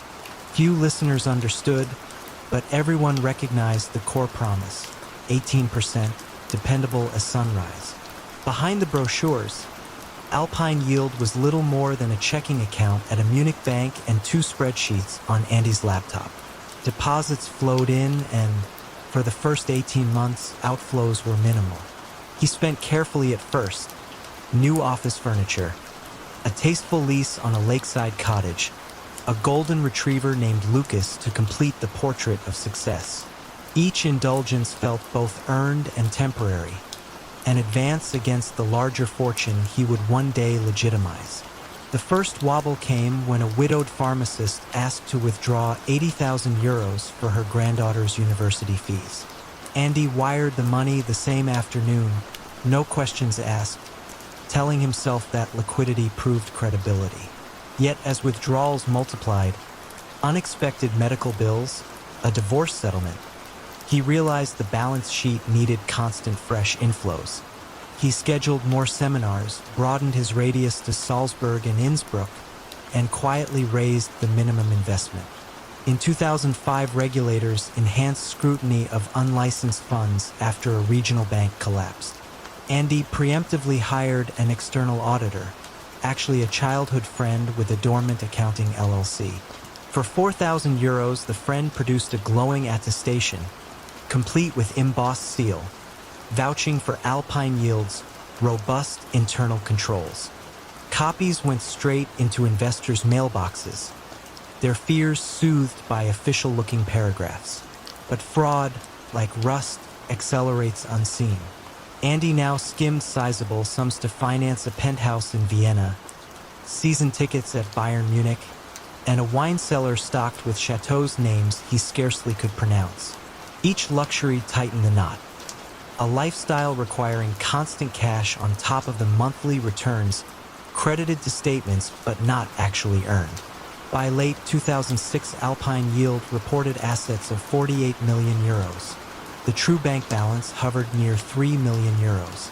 The unraveling began, innocuously, with a summer storm that flooded a textile factory in Kufstein. Local press covered the damage, and an investor casually asked Andy whether Alpine Yield's loan book included that factory.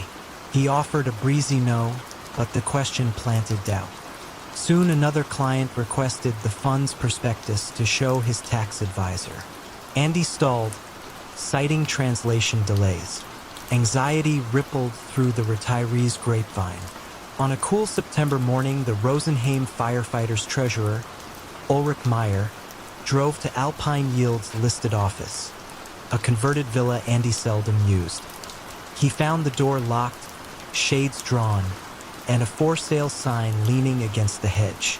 Ulrich telephoned the Munich bank and, after a maze of transfers, reached a clerk who revealed the fund's account balance was insufficient to process requested redemption.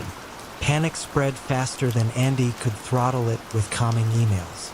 3 days later, he boarded a night train to Zurich carrying 2 leather suitcases. One held tailored suits and the deed to the Vienna penthouse. The other contained 740,000 euros in cash. He planned to fly onward to Sao Paulo, a city without extradition to Germany at the time.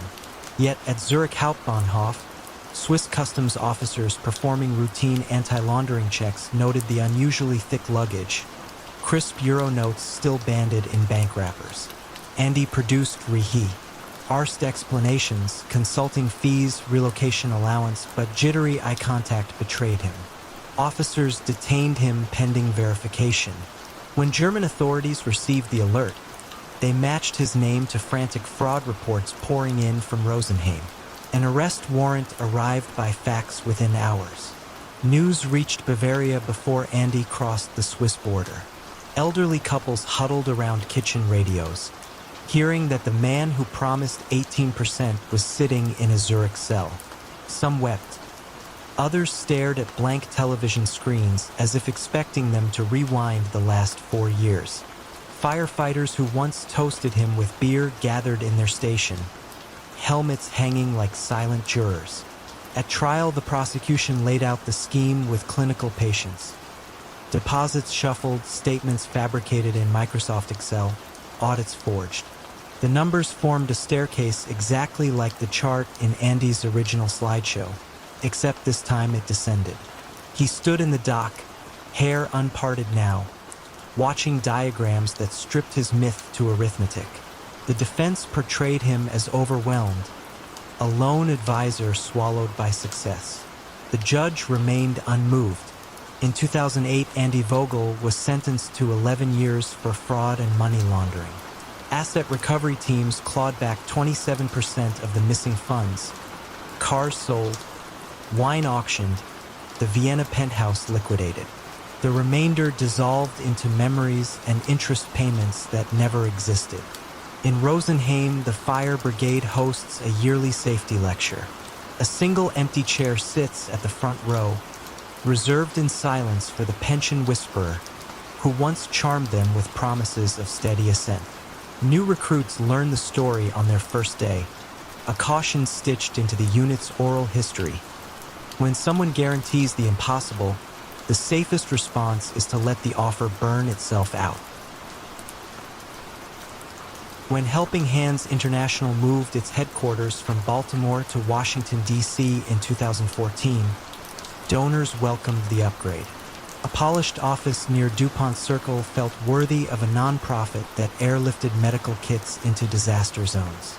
At ribbon cutting, board members thanked one man above all, William Bill Hazelton, the newly hired chief financial officer. Bill appeared born for donor dinners, tall, silver-templed, a gentle laugh that blended into clinking glassware. Reporters noted how easily he translated spreadsheet jargon into human stories. The press dubbed him the CFO with a heart. Bill's first accomplishment was speed.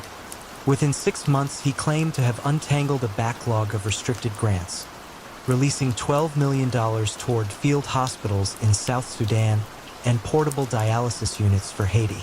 Program directors, long hobbled by red tape, praised him. He answered emails at 2 a.m., approved per diems in minutes, and occasionally wired extra funds to field offices to keep momentum. Nobody questioned the urgency. Suffering never waits. His second accomplishment lay buried in the general ledger. While migrating the charity from QuickBooks to a cloud ERP, Bill introduced a shell entity called Bethesda Procurement Partners. On paper, it sourced syringes, solar refrigerators, and satellite phones. In reality, it had one mailbox, Suite 812 of a suburban co-working space, and one bank account routing to Bill's trust in Delaware. The trick wasn't eccentric. Plenty of NGOs used third-party procurement to speed customs clearance. Bill simply skipped the third party and kept the markup. The sum started small, $18,400 on a shipment of blood typing kits, then $42,000 for field deployable IT routers.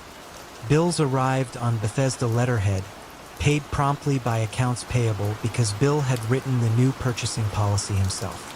Overhead codes masked the expense inside medical consumables other, a bucket auditors rarely sampled.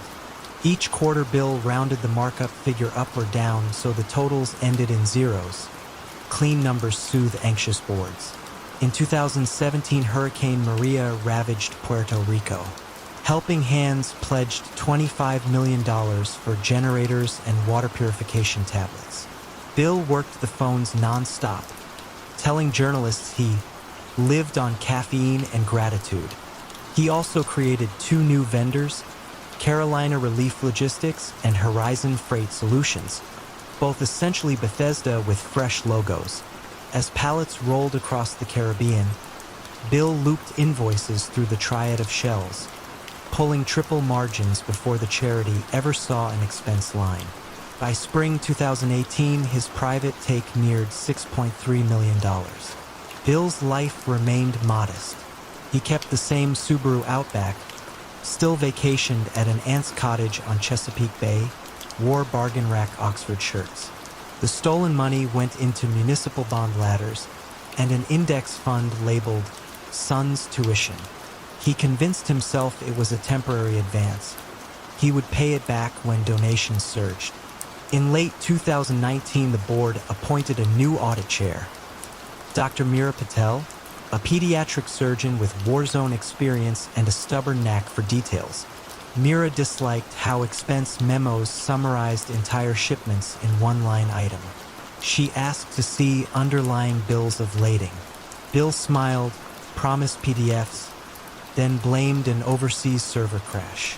Meera waited a week, then filed a direct request with the freight forwarder helping hands used during Maria. The forwarder replied, they had never heard of Carolina Relief Logistics. Alarmed, Meera hired Grant Thornton for a targeted controls review. 2 forensic accountants camped in an unused conference room, cloning hard drives after hours. Within days, they found a pattern of consecutive vendor numbers, Bethesda, Carolina, Horizon, each set up from the same IP address, Bill's office desktop. More troubling, several South Sudan wire transfers never arrived. Field surgeons had purchased gauze and antibiotics in street markets on credit, assuming HQ would reimburse them later. The board confronted Bill on a frigid February morning in 2020, snow frosting the office windows. He entered the room carrying a steaming travel mug adorned with the charity's logo. Meera began gently, "Bill, we've discovered discrepancies." She slid a folder across the table, wire confirmations, shell company registries, notarized statements from shipping agents who didn't exist. Bill's knuckles whitened around the mug. When asked whether he wished to respond, he whispered, "I can fix this." A sentence the room later recalled verbatim. The Justice Department moved quickly, citing donor fraud and money laundering statutes. Agents seized Bill's laptops, the co-working space mailbox, and for brokerage accounts holding $7.8 million in fairly dull securities.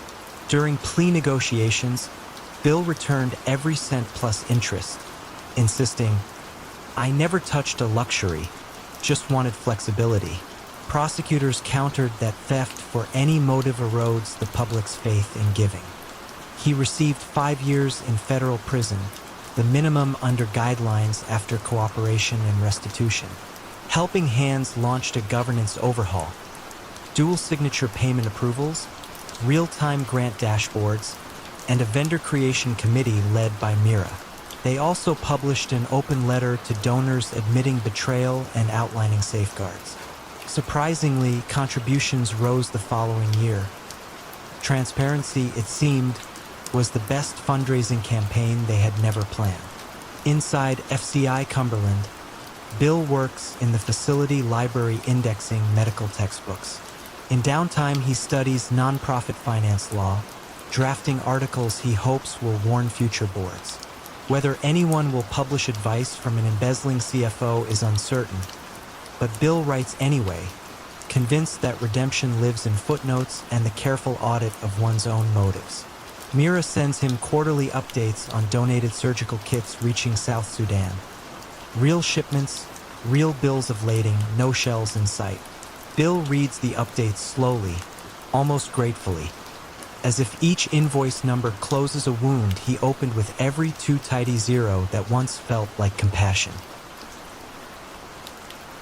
Julian Hart joined Midland's Health Network in Minneapolis during the snowy January of 2012, hired to maintain the hospital system's aging Oracle payroll database. He was 31, lanky, slightly stooped from years at a keyboard, and spoke in short, precise bursts. Syntax formed his comfort zone. Executives liked him because he never used tech jargon at board meetings. Nurses liked him because he fixed badge scanner glitches at 3 in the morning without complaint. In a world where IT staff often arrived with fanfare and left finger-pointing, Julian faded pleasantly into the background. During quarterly town halls, however, he watched CFOs praise record revenues while announcing another temporary wage freeze for non-clinical staff. Julian earned $72,000, respectable but static. Meanwhile, freshly hired consultants billed $300 an hour to install modules he already knew better than they did. Resentment calcified into curiosity. How hard would it be to direct a slice of the billion-dollar payroll towards someone more deserving, namely him, without anyone noticing? The idea sharpened one night in 2014 when he stumbled upon a forgotten user table labeled archive_term_2008. Inside slept thousands of former employees, orderlies, receptionists, part-time paramedics. Most entries still carried valid social security numbers, addresses, and pay grades. Julian wrote a simple PL/SQL script to reactivate one record, Fayetta L. Johnson, dietary aide, terminated March 17, 2009, but changed her bank routing to a prepaid debit account he opened under a Wyoming LLC called Northern Aurora Services. He scheduled Fayetta for 24 hours of weekly work at $14.90 an hour, just below overtime thresholds. After 2 pay cycles, totaling $715 net, a green debit card arrived at Julian's apartment mailbox. The hospital's books balanced. No one complained. No red flags appeared. Greed, like software, iterates. Julian refined the script, weaving a logic loop he named Spectre_Run. Every second Friday, Spectre_Run picked a handful of archived employees with low pay grades, reactivated them for one cycle, and then auto-terminated them again, leaving human resources dashboards clean. Deposits routed to an array of fintech checking accounts tied to fresh LLCs, Polar Meridian Consulting, Glacier Spirit Logistics, and others whose names sounded too dull to invite scrutiny. Each ghost earned between $600 and $1,100 per check. Spread across a $38 million biweekly payroll, the siphon registered as a rounding error 0.37% at peak. Julian avoided flashy spending. He still drove his dented Civic, still brought microwave dumplings for lunch. The stolen funds, roughly $18,000 a month, flowed into index ETFs and, later, a cautious stake in Bitcoin when it traded near $400. He convinced himself this wasn't theft so much as rebalancing incentives. Nurses overstretched, coders underpaid. He was merely correcting an equation upper management ignored. Mid-2017 introduced an unexpected variable. Midlands hired Lois Becker as Director of Internal Audit. Formerly with Deloitte's Forensic Unit, Lois believed data told stories if one asked the right questions. Her first project involved reconciling W-2 counts against active headcount reports. The numbers misaligned, 8,622 W-2s issued, but only 8,393 employees on December 31st. A gap of 229 forms seemed small, yet odd. She requested a random sample. Within hours, she spotted a pattern. The extra names clustered in lower pay bands and exhibited zero withholdings for health insurance or retirement. Ghosts? She mused, or perhaps contract temps. Lois pulled termination dates. Many employees appeared to have left years ago, only to reemerge for 1 or 2 pay cycles, then vanish. She drafted a memo to HR, copying Julian as database liaison, asking for audit logs and password histories tied to each reactivation. Julian felt the chill immediately. He crafted a reply blaming an archival flag glitch, introduced by a vendor patch. Lois asked for vendor contact details. Julian promised to circle back. That weekend, he drove to a Duluth cabin he'd quietly purchased with crypto gains. Inside, he rewrote Spectre_Run to erase itself after the next execution, then wiped Shell LLC bank accounts, funneling balances into Monero to sever traceability. He considered quitting, yet resigning suddenly would scream guilt. Instead, he planned an orderly exit, purge the ghosts, transfer his legitimate 401k, and accept a job offer he'd nurtured at a medical software startup in Austin. Lois accelerated faster. She placed a help desk ticket demanding full server logs the following Monday. Julian intercepted it at 8:13 a.m., but before he could tamper, the system blocked his admin credentials. Lois had involved cybersecurity, who locked down root access. At 10:02 a.m., Julian was summoned to Conference Room D, where Lois sat flanked by the hospital's general counsel and 2 agents from the U.S. Secret Service's Minneapolis field office, Electronic Crimes Task Force. The agents asked whether he preferred water or coffee. He chose neither. They presented a timeline: 312 ghost activations over 3 years, $1.9 million diverted, IP addresses resolving to Julian's workstation, and security badge logs showing late-night entries on payroll-run evenings. Julian's face remained expressionless until Lois produced his own script, printed and highlighted. She tapped the file name, Spectre sequel, and said, almost gently, "This is elegant work, Julian, but it's still theft." Confronted with irrefutable data, Julian cooperated. He unlocked crypto wallets, guided investigators to cloud backups, and drafted an apology acknowledging the breach of trust. His cooperation shaved potential decades off his sentence, yet federal guidelines for wire fraud and aggravated identity theft remained harsh. In March 2019, the judge imposed 46 months in prison, noting the absence of lavish personal enrichment but emphasizing the slow hemorrhage of institutional funds meant for patient care. Midland's Health Network spent $2.4 million on new payroll controls, multi-factor authentication, anomaly detection algorithms, quarterly external audits. Nurses joked the hospital finally invested in tech once someone robbed them with it. Lois Becker was promoted to Chief Risk Officer, her diligence hailed at shareholder meetings. Julian now teaches basic coding to inmates at a low-security federal facility in Sandstone, Minnesota. He earns 14 cents an hour, a wage he once would have considered insultingly low.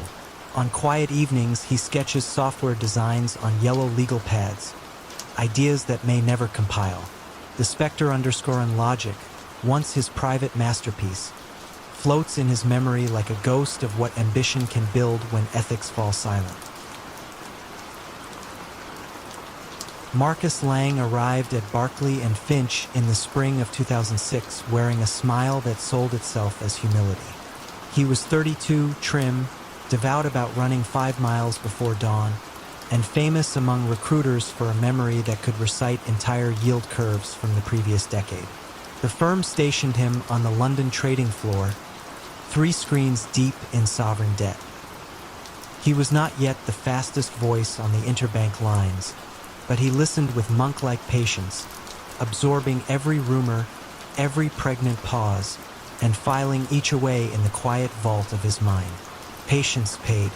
Within 18 months, Marcus managed the Eurobond desk, a plum seat framed by a window overlooking Canary Wharf's glass spine. His orders grew bolder, his bonuses followed, yet his life remained studiously restrained. He kept a 1-bed flat in Limehouse, dined on takeaway salads, and declined nearly every invitation to the champagne bars downstairs.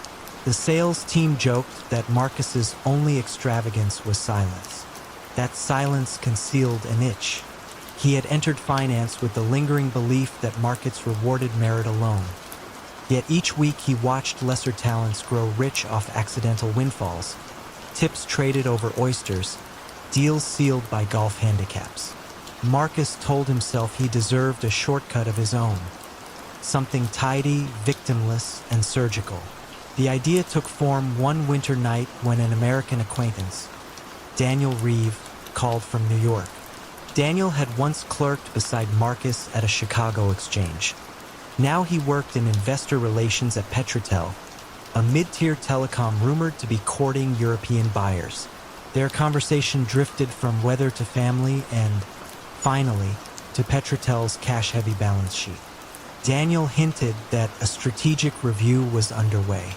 Marcus pressed for nothing explicit, but when Daniel sighed and muttered, "Next quarter is going to surprise the street," the words settled like wet cement. Marcus thanked him, hung up, and stared at the river lights below, already picturing the trades. He began small, buying Petrotel bonds, then layering on credit default swaps priced as though the company's debt were about to jump in value. 2 weeks later, Petrotel announced exploratory talks with a French conglomerate. The bonds spiked. Marcus unwound his position in minutes, pocketing roughly £220,000. He told himself it was a one-off repayment for years of underappreciated diligence. Yet Daniel kept calling, usually past midnight London time, his voice cushioned by whiskey and office air conditioning. Each tip sounded half confession, half plea for affirmation.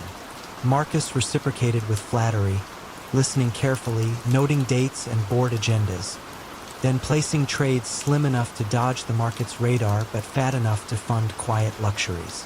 He upgraded to a two-bed flat overlooking Street Catherine Docks, paid cash for a vintage Omega watch, and sent anonymous donations to a children's hospital, so the money felt altruistic. The circle remained two men until August 2008. Global markets were skittish, banks suspicious, and Petrotel's acquisition saga dragged on. Marcus worried the well might dry. He extended an overture to Neela Sharma, a junior research analyst seated 3 desks away. Neela had studied with Daniel at Columbia and still traded gossip by email. Marcus invited her for coffee, praising her report on Spectrum auctions. Over lattes, he dangled the promise of exclusive insight into bond flows if she reciprocated with color on upcoming press releases. Flattered, Neela agreed, unaware that Marcus funneled every scrap back to Daniel, earning still deeper disclosure in return. The trio's information carousel whirred through autumn. Marcus structured trades through offshore accounts in Jersey, layering ownership behind shell partnerships with names lifted from literature, Prospero Holdings, Ariel Finance, Caliban Ventures, believing the flourish itself provided camouflage. Compliance reviews ticked boxes and moved on. No one questioned the sudden swell in trading fees because revenue was scarce that year and senior managers craved bright spots. Unraveling began, ironically, with Marcus's devotion to routine. Each night at 12:03 a.m. London time, he called Daniel's Manhattan office line. The timestamp rarely varied. 6 calls in December were captured by a server upgrade at Petrotel that archived metadata for the first time. A junior IT technician flagging abnormal after-hours activity forwarded the pattern to the general counsel, who noted the coincidence of Marcus's calls and large derivative positions originating from a Jersey fund. Outside counsel advised silence while compiling a dossier. In February 2009, Petrotel officially accepted the French takeover bid. The stock soared, the bonds achieved investment grade overnight, and Marcus exited his positions with a final windfall of £4.8 million. He celebrated with an early morning run along the Thames, feeling lighter than at any point in his adult life.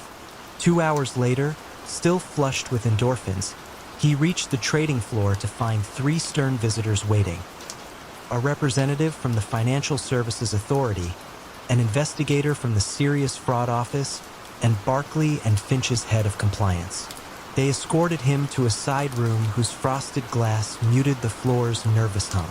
They began with pleasantries, then displayed a printout of call logs highlighted in yellow. Next came trading records from Prospero Holdings, overlaid against each disclosure Daniel filed at Petrotel. The synchronicity was brutal in its symmetry. Marcus requested water, buying seconds to calculate odds. He considered denying everything, then saw Neela's name on a second folder and felt the moral weight shift. He asked whether she was implicated. They told him she sat in another room at that very moment, offering her statement. Marcus cooperated, perhaps out of vanity, perhaps to shield the junior analyst whose only sin had been coffee with the wrong mentor. He explained the scheme, the timing, the shells, the midnight calls. Over 2 days of taped depositions, he dissected his own deceit with the same measured diction he once used to quote bond spreads. In exchange, the prosecutors recommended a reduced sentence. He received 30 months and a lifetime ban from trading in the United Kingdom. Daniel faced a longer term in the United States, where the Securities and Exchange Commission paraded the case as proof that transatlantic whispers leave digital echoes. Neela lost her job but escaped prosecution, her cooperation credited. In prison, Marcus volunteered for literacy tutoring, finding strange comfort in teaching fractions to men who would never touch an option contract. When he spoke at sentencing, he quoted Graham Greene, "There is a splinter of ice in the heart of a writer." He replaced writer with traitor, then apologized to the court for believing the splinter was a strategy rather than a warning. On release, he moved to a small coastal town, living on what remained after forfeiture. Enough for quiet, not enough for pride. And he runs along the seawall each dawn, the wind loud enough to drown any phone that might ring at midnight. Claire Rowe's world smelled of paper and quiet. Weekdays in 2013 found her at the Massachusetts Historical Library, cataloging faded annual reports donated by defunct companies. She was 37, pale in cardigan sweaters, known for speaking in whispers even outside the stacks. Visitors thought of her as background scenery. Yet those yellowed ledgers stirred something restless in her. Every board meeting photo looked like a costume rack of power she would never wear. Claire's salary barely covered her Somerville rent. Each evening she rode the Red Line home, scrolling listings for jobs she never landed: research analyst, grant coordinator, records manager. Interviews wilted once hiring panels saw her meek posture. Resentment grew, threading itself through the card catalog of her mind until one late December night, alone in the archive, she stared at a 1997 prospectus from Norwood Biotech and felt a switch flip. The prospectus held executive signatures, passport-style headshots, and, most valuable, social security numbers, a disclosure norm in the 90s before data rules tightened. Claire realized she was holding keys to doors she was never invited to enter. She did not leap immediately. First came study. Online videos about credit scoring, articles on synthetic identity techniques, forums where fraudsters swapped tips in clipped shorthand. Claire copied details, names, birth dates, SSNs, into a spiral notebook, then locked it inside her apartment's kitchen freezer, reasoning that burglars ignore ice trays. She chose 3 executives who had retired quietly: Harold D. Layton, CFO, Marcia J. Pike, R&D director, and Omar Santos, a marketing vice president who had since moved to Spain. All were still alive yet absent from social media, making verification calls unlikely. Phase 1 was cautious. Claire opened a post office box under the shell company Heritage Research Services, then used Harold Layton's identity to apply for a department store card with a $600 limit. Approval arrived within a week. She bought kitchenware on sale, paid the bill early, watched the FICO score climb. Months passed in this rhythm, each payment a small rehearsal for larger ambitions. Her motive was not luxury, at least not at first.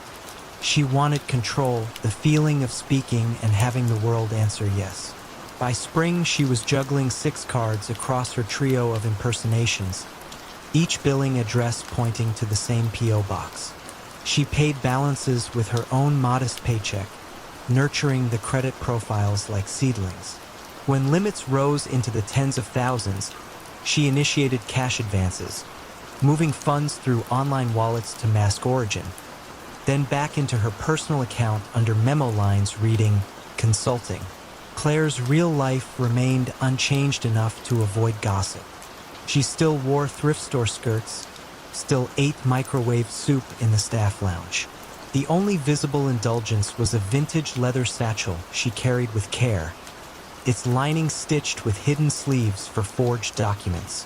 Inside were driver's licenses ordered from a darknet vendor. Photos substituted with her own but aged with digital grain so they appeared authentic to a quick glance. The unraveling started with an algorithm. A regional bank's fraud detection software flagged an inconsistency. Harold Layton's new BMW lease application listed an income of $420,000. Yet the credit bureau showed routine $45 purchases at a Cambridge grocery store. The bank's security officer, Dana Liu, called the phone number on file. Claire's prepaid cell set to Harold's voicemail greeting. Claire answered in a deepened tone, thanked Dana for vigilance, and promised to fax last year's tax return. But she misread the urgency. Dana, suspicious of the delay, cross-checked public databases and found that the real Harold Layton held property in Palm Springs, not Boston. Dana contacted the FBI's Boston field office, where Agent Miguel Ortega specialized in identity theft. Ortega pulled credit pulls from Marcia Pike and Omar Santos and noticed identical P.O. boxes, similar spending patterns, payments originating from a single IP address traced to Claire's apartment building. Subpoenas went out quietly. Comcast logs rolled in. A picture formed, orderly as the library stacks Claire curated each day. On a humid July morning, Claire arrived early to photograph newly donated newspapers. She logged into the archive server, unaware that agents waited outside. The knock echoed through the marble reading room, startling a grad student asleep over microfilm. Ortega approached Claire's desk, badge outward, voice calm. She tried to flash a librarian's confusion. Is there some mistake? But he described the freezer notebook, the forged licenses, the BMW lease application. Her face drained, as if a shelf had collapsed inside her. During interrogation, Claire spoke softly, nearly apologetic, explaining she never meant to harm the executives, only to borrow unloved fragments of their identity. She said the world never noticed her until she wore someone else's name.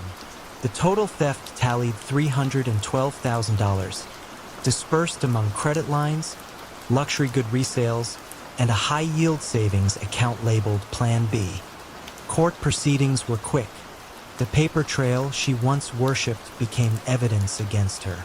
Prosecutors emphasized the personal violation felt by her targets, especially Marcia Pike, who testified via video from a retirement condo, voice trembling as she described calls from collection agencies she didn't know existed.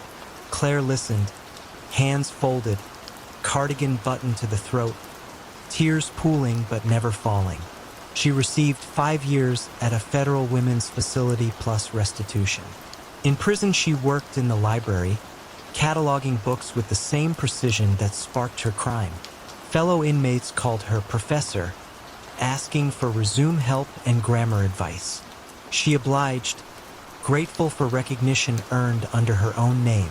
Outside, the Massachusetts Historical Library replaced paper donor forms with encrypted scans and stored sensitive records in a climate-controlled vault accessible only by dual-key entry.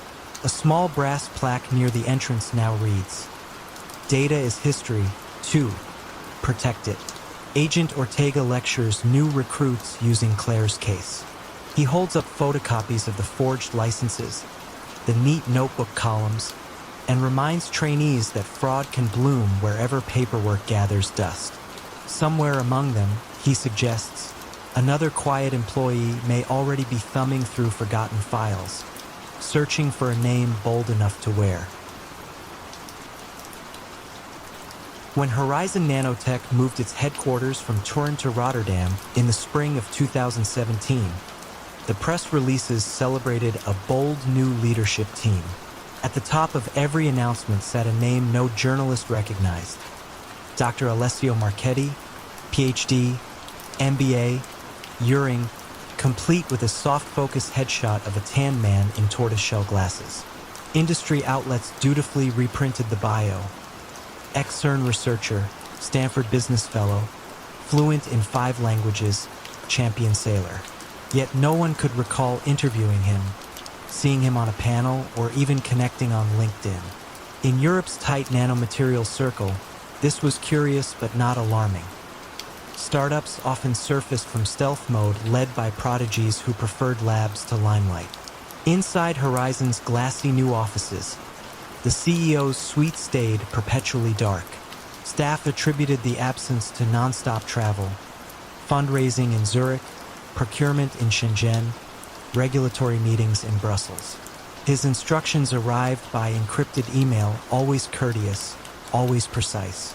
He approved budgets within minutes, corrected technical proposals down to micron tolerances, and dispatched motivational notes that quoted Marcus Aurelius in Italian. Department heads basked in the responsiveness, contrasting it with the slow-motion bureaucracy of their previous conglomerate employers. Two people, however, grew uneasy. First was Laura Koopman, a junior HR specialist assigned to finalize Dr. Marchetti's Dutch work permit. Repeated requests for an in-person passport scan were met with polite deferrals and high-resolution PDFs. The second was Olaf Janssen, Horizon's newly hired controller, who noticed the CEO's digital signature authorizing large advance payments to unfamiliar vendors.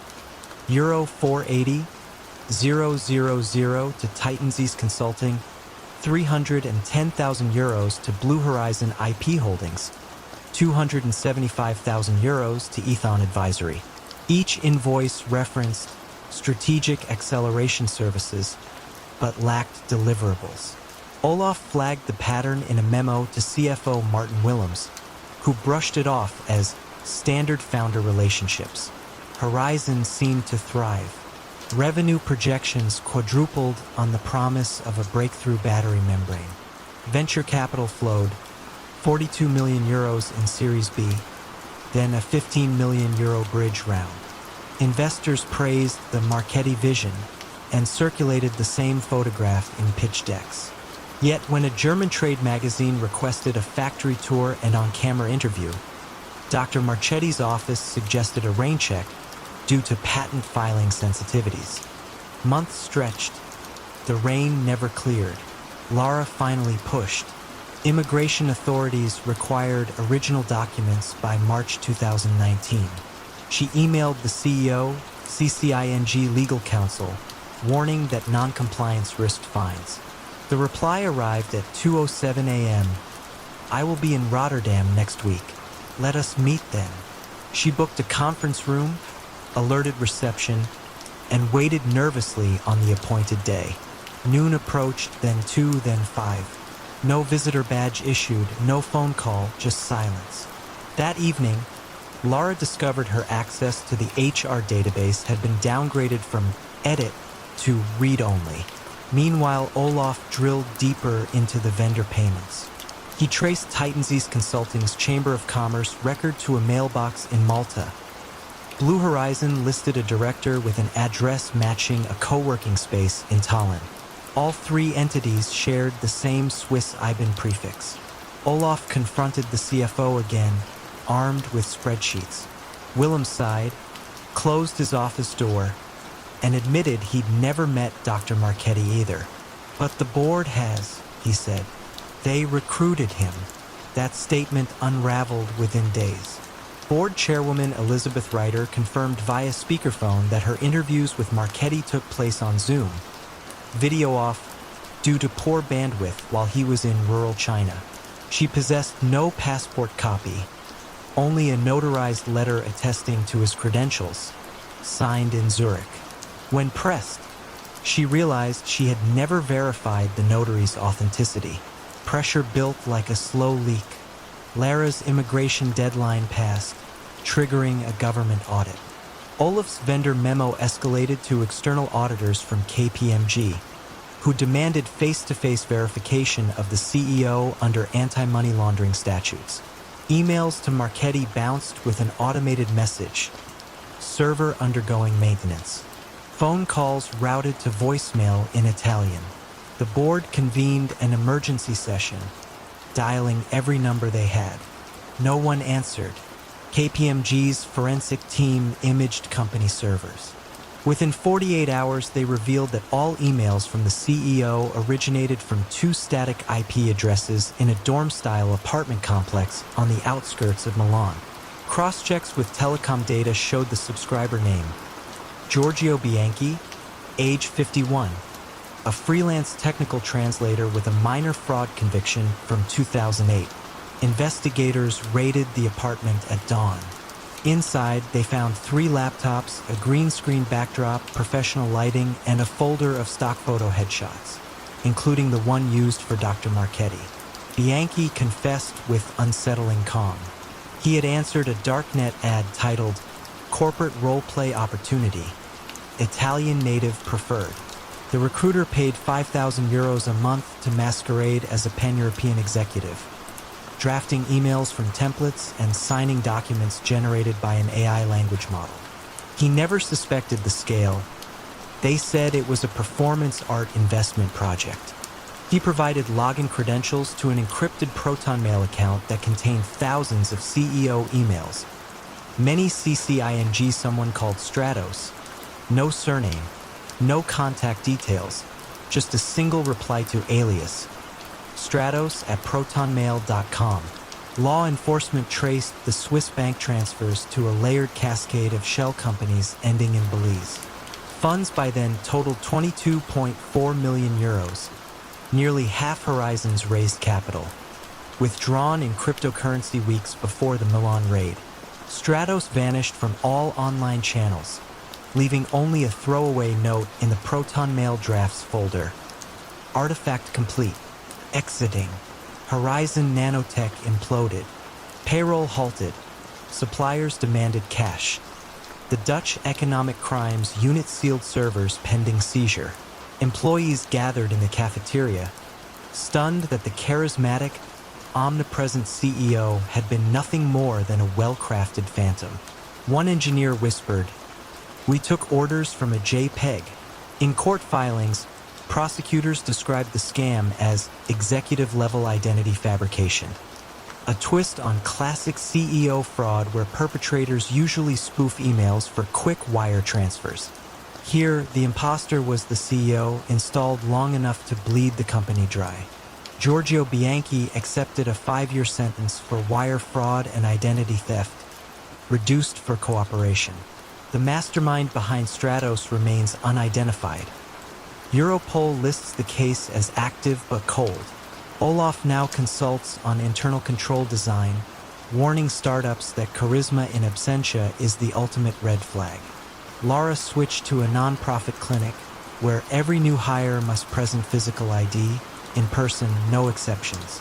In Rotterdam, Horizon's empty offices still display the etched glass door reading Dr. Alessio Marchetti, Chief Executive Officer. Cleaners pass by each evening, wiping fingerprints that were never his on a nameplate that belonged to nobody at all. Evan Mercer was 27 when he first stepped into the walnut-paneled research floor of Sterling and Company, a mid-tier Wall Street investment bank that kept its ambitions sharp and its corridors hushed. He had graduated near the top of his class at Wharton, spoke in careful, measured sentences, and wore an expression of permanent attentiveness, as though the next data point might alter the universe.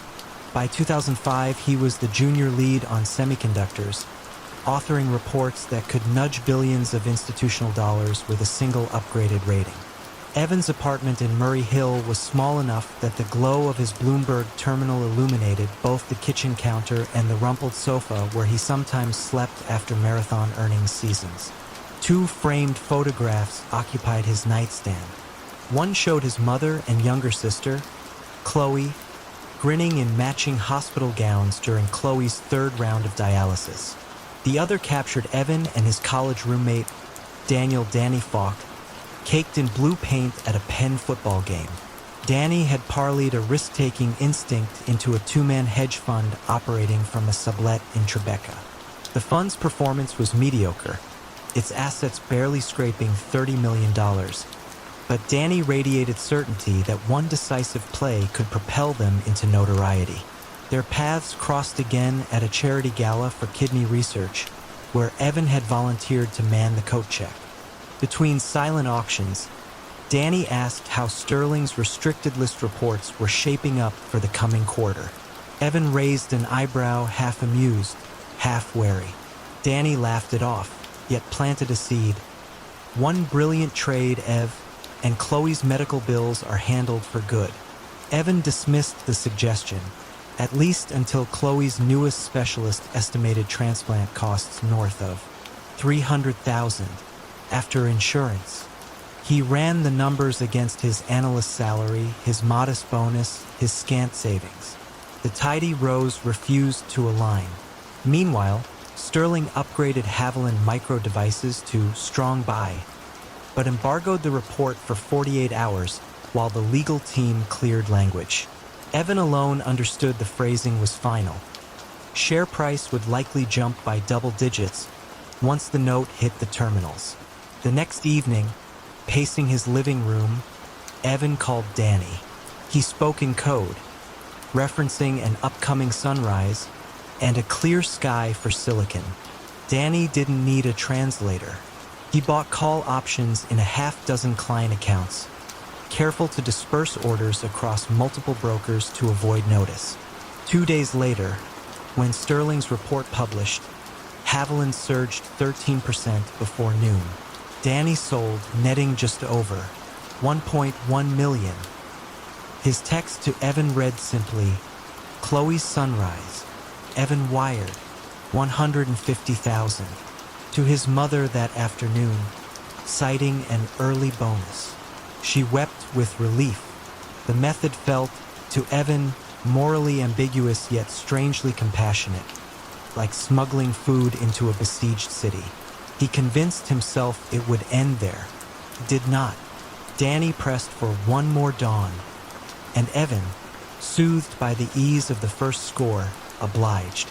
Over 9 months, the duo executed 13 trades, each tethered to Evan's advanced knowledge of Sterling reports or confidential earnings guidance overheard on analyst-only conference calls. They employed burner phones, spoke in elliptical phrases, and never placed more than $2 million on a single ticker.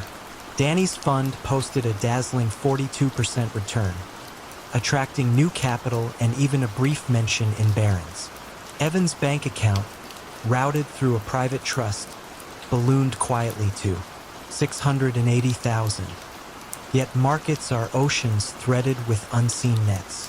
At the Securities and Exchange Commission, a quantitative surveillance program flagged Danny's hedge fund for an uncanny pattern. Positions initiated days before major analyst revisions, closed moments after price spikes.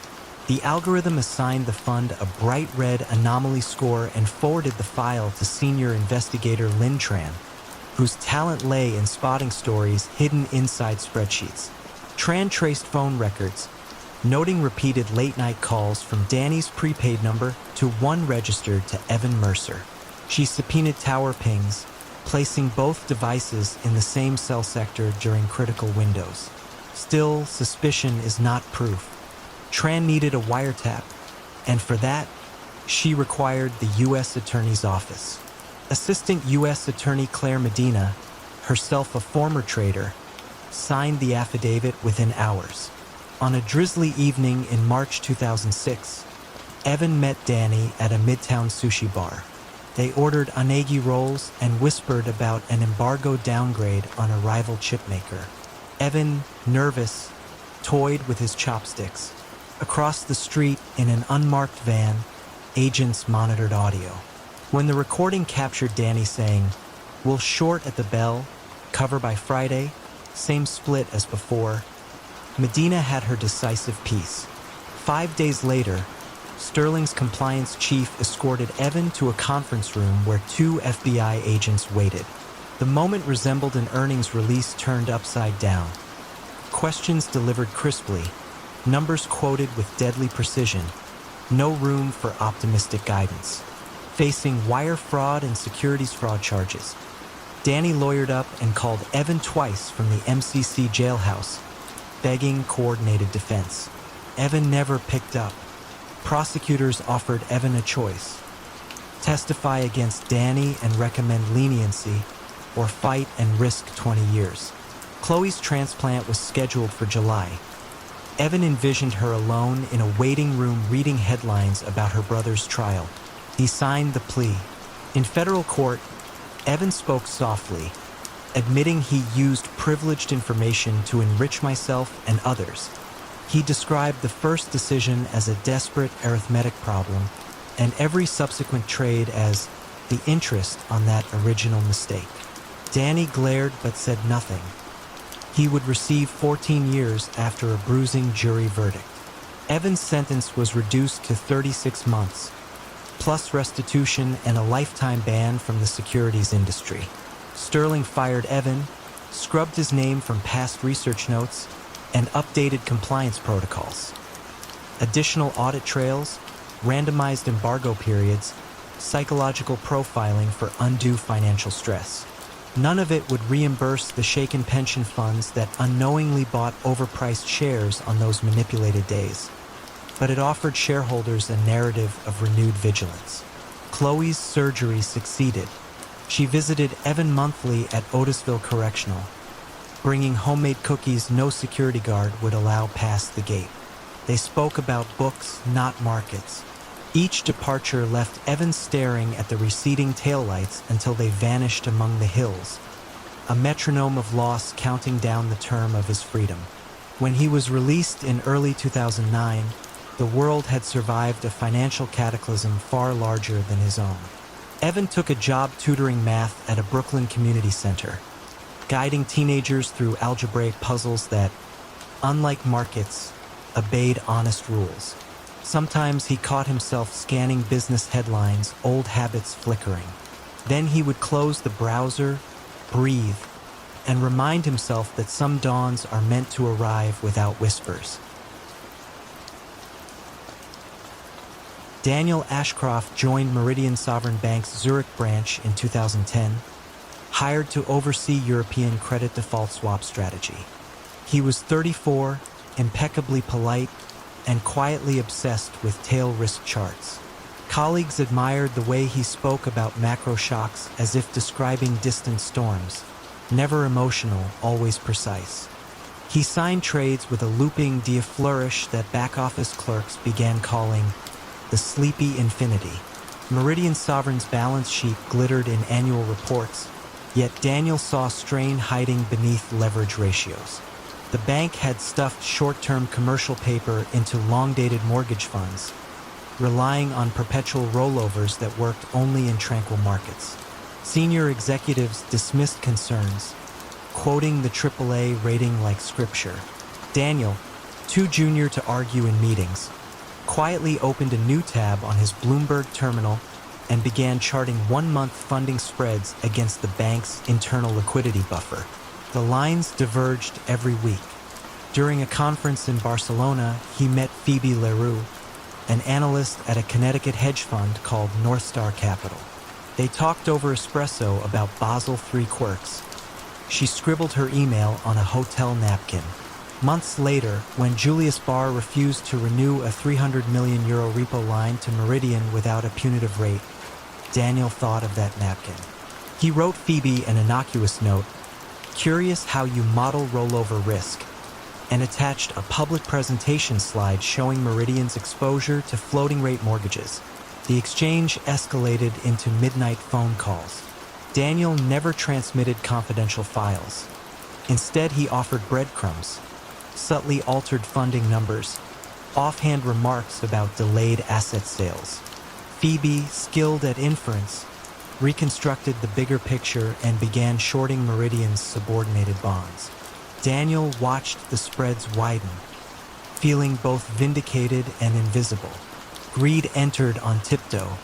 Phoebe hinted North Star would carve out a private side pocket if someone extraordinary could guide position timing. She promised 20% of the profits wired to a Monaco trust. Daniel hesitated exactly one weekend, then created an offshore entity named Cormoran Advisors, registering with a Seychelles agent who asked no questions.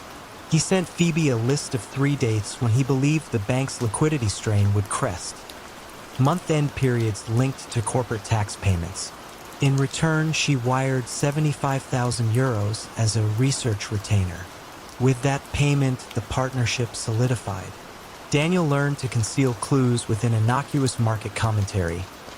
Watch the 1-month Swissy this Friday actually meant internal funding committee meeting. Expect term premium spike.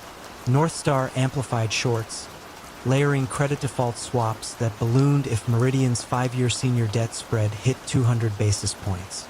Daniel, through Cormorant, piggybacked on smaller contracts executed from a tablet inside his walk-in closet, the only room without security cameras from the building's landlord.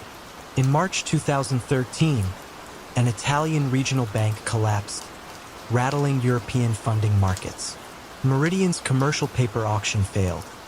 The bank tapped an emergency Swiss national bank line. The news stayed internal, but Daniel leaked a single sentence to Phoebe. "The snowfall has reached the attic." North Star hammered the CDS market. Within 48 hours, Meridian's subordinated bonds fell 6 cents. Daniel's personal profit, channeled through Barbados and then into a Singapore brokerage, crossed 1.4 million euros. He treated himself to a used 1969 Omega Speedmaster, nothing else. Trouble began with a compliance officer named Hannes Vogel, tasked with reviewing personal trading disclosures. Meridian required senior traders to list outside accounts. Daniel dutifully reported a small Swiss pension plan, omitting Cormorant. Vogel ran new KYC software that scraped global beneficial ownership registries. A partial name match surfaced: D. Ashcroft, connected to Cormorant Advisors. Filing signed by a proxy lawyer. Vogel emailed Daniel a courtesy reminder: "Please confirm you have no other investment vehicles." Daniel, heart racing, replied that it was surely a different Ashcroft. Vogel remained unconvinced. He forwarded the query to Group Compliance in London, which engaged Deloitte's forensic team. Deloitte compared Cormorant's CDS trades with Meridian's internal liquidity memos downloaded by Daniel's ID badge. Correlation exceeded 0.9 for 6 distinct announcements, statistically impossible by chance. They quietly notified Switzerland's financial watchdog, FINMA, and the US SEC, since North Star traded in dollars. The arrest came softly. On a mild September morning in 2014, Daniel entered the bank's atrium, admiring the reflection of alpine peaks on the marble floor, and was greeted by 2 men in dark suits who asked for a quick word. They rode the elevator to a windowless compliance suite, where Vogel, a FINMA lawyer, and an SEC investigator waited beside a stack of printed emails topped by the Barcelona napkin. Confronted, Daniel confessed in a low monotone, as if reciting an audit checklist. He explained the liquidity mismatch, the ignored warnings, the ethical knot that turned to sabotage. His cooperation secured a plea deal: 30 months in Swiss prison for industrial espionage and insider trading, plus a permanent trading ban. The Speedmaster was seized. The Singapore account forfeited. North Star paid a $110 million fine, and Phoebe accepted a 5-year sentence in U.S. federal court. Meridian Sovereign survived, barely, after a forced capital raise and humiliating downgrade. In annual reports, the liquidity table now spans 2 pages. A footnote references historical governance failures addressed in 2014. Daniel's name appears nowhere, yet traders refer to unexpected bond sell-offs as Ashcroft shadows. From his cell overlooking Lake Luzerne, Daniel tutors fellow inmates in basic finance. He writes risk essays for an ethics journal under a pseudonym, arguing that silence inside institutions is the most expensive asset of all, a commodity he once sold against his own signature until the market inevitably called it back.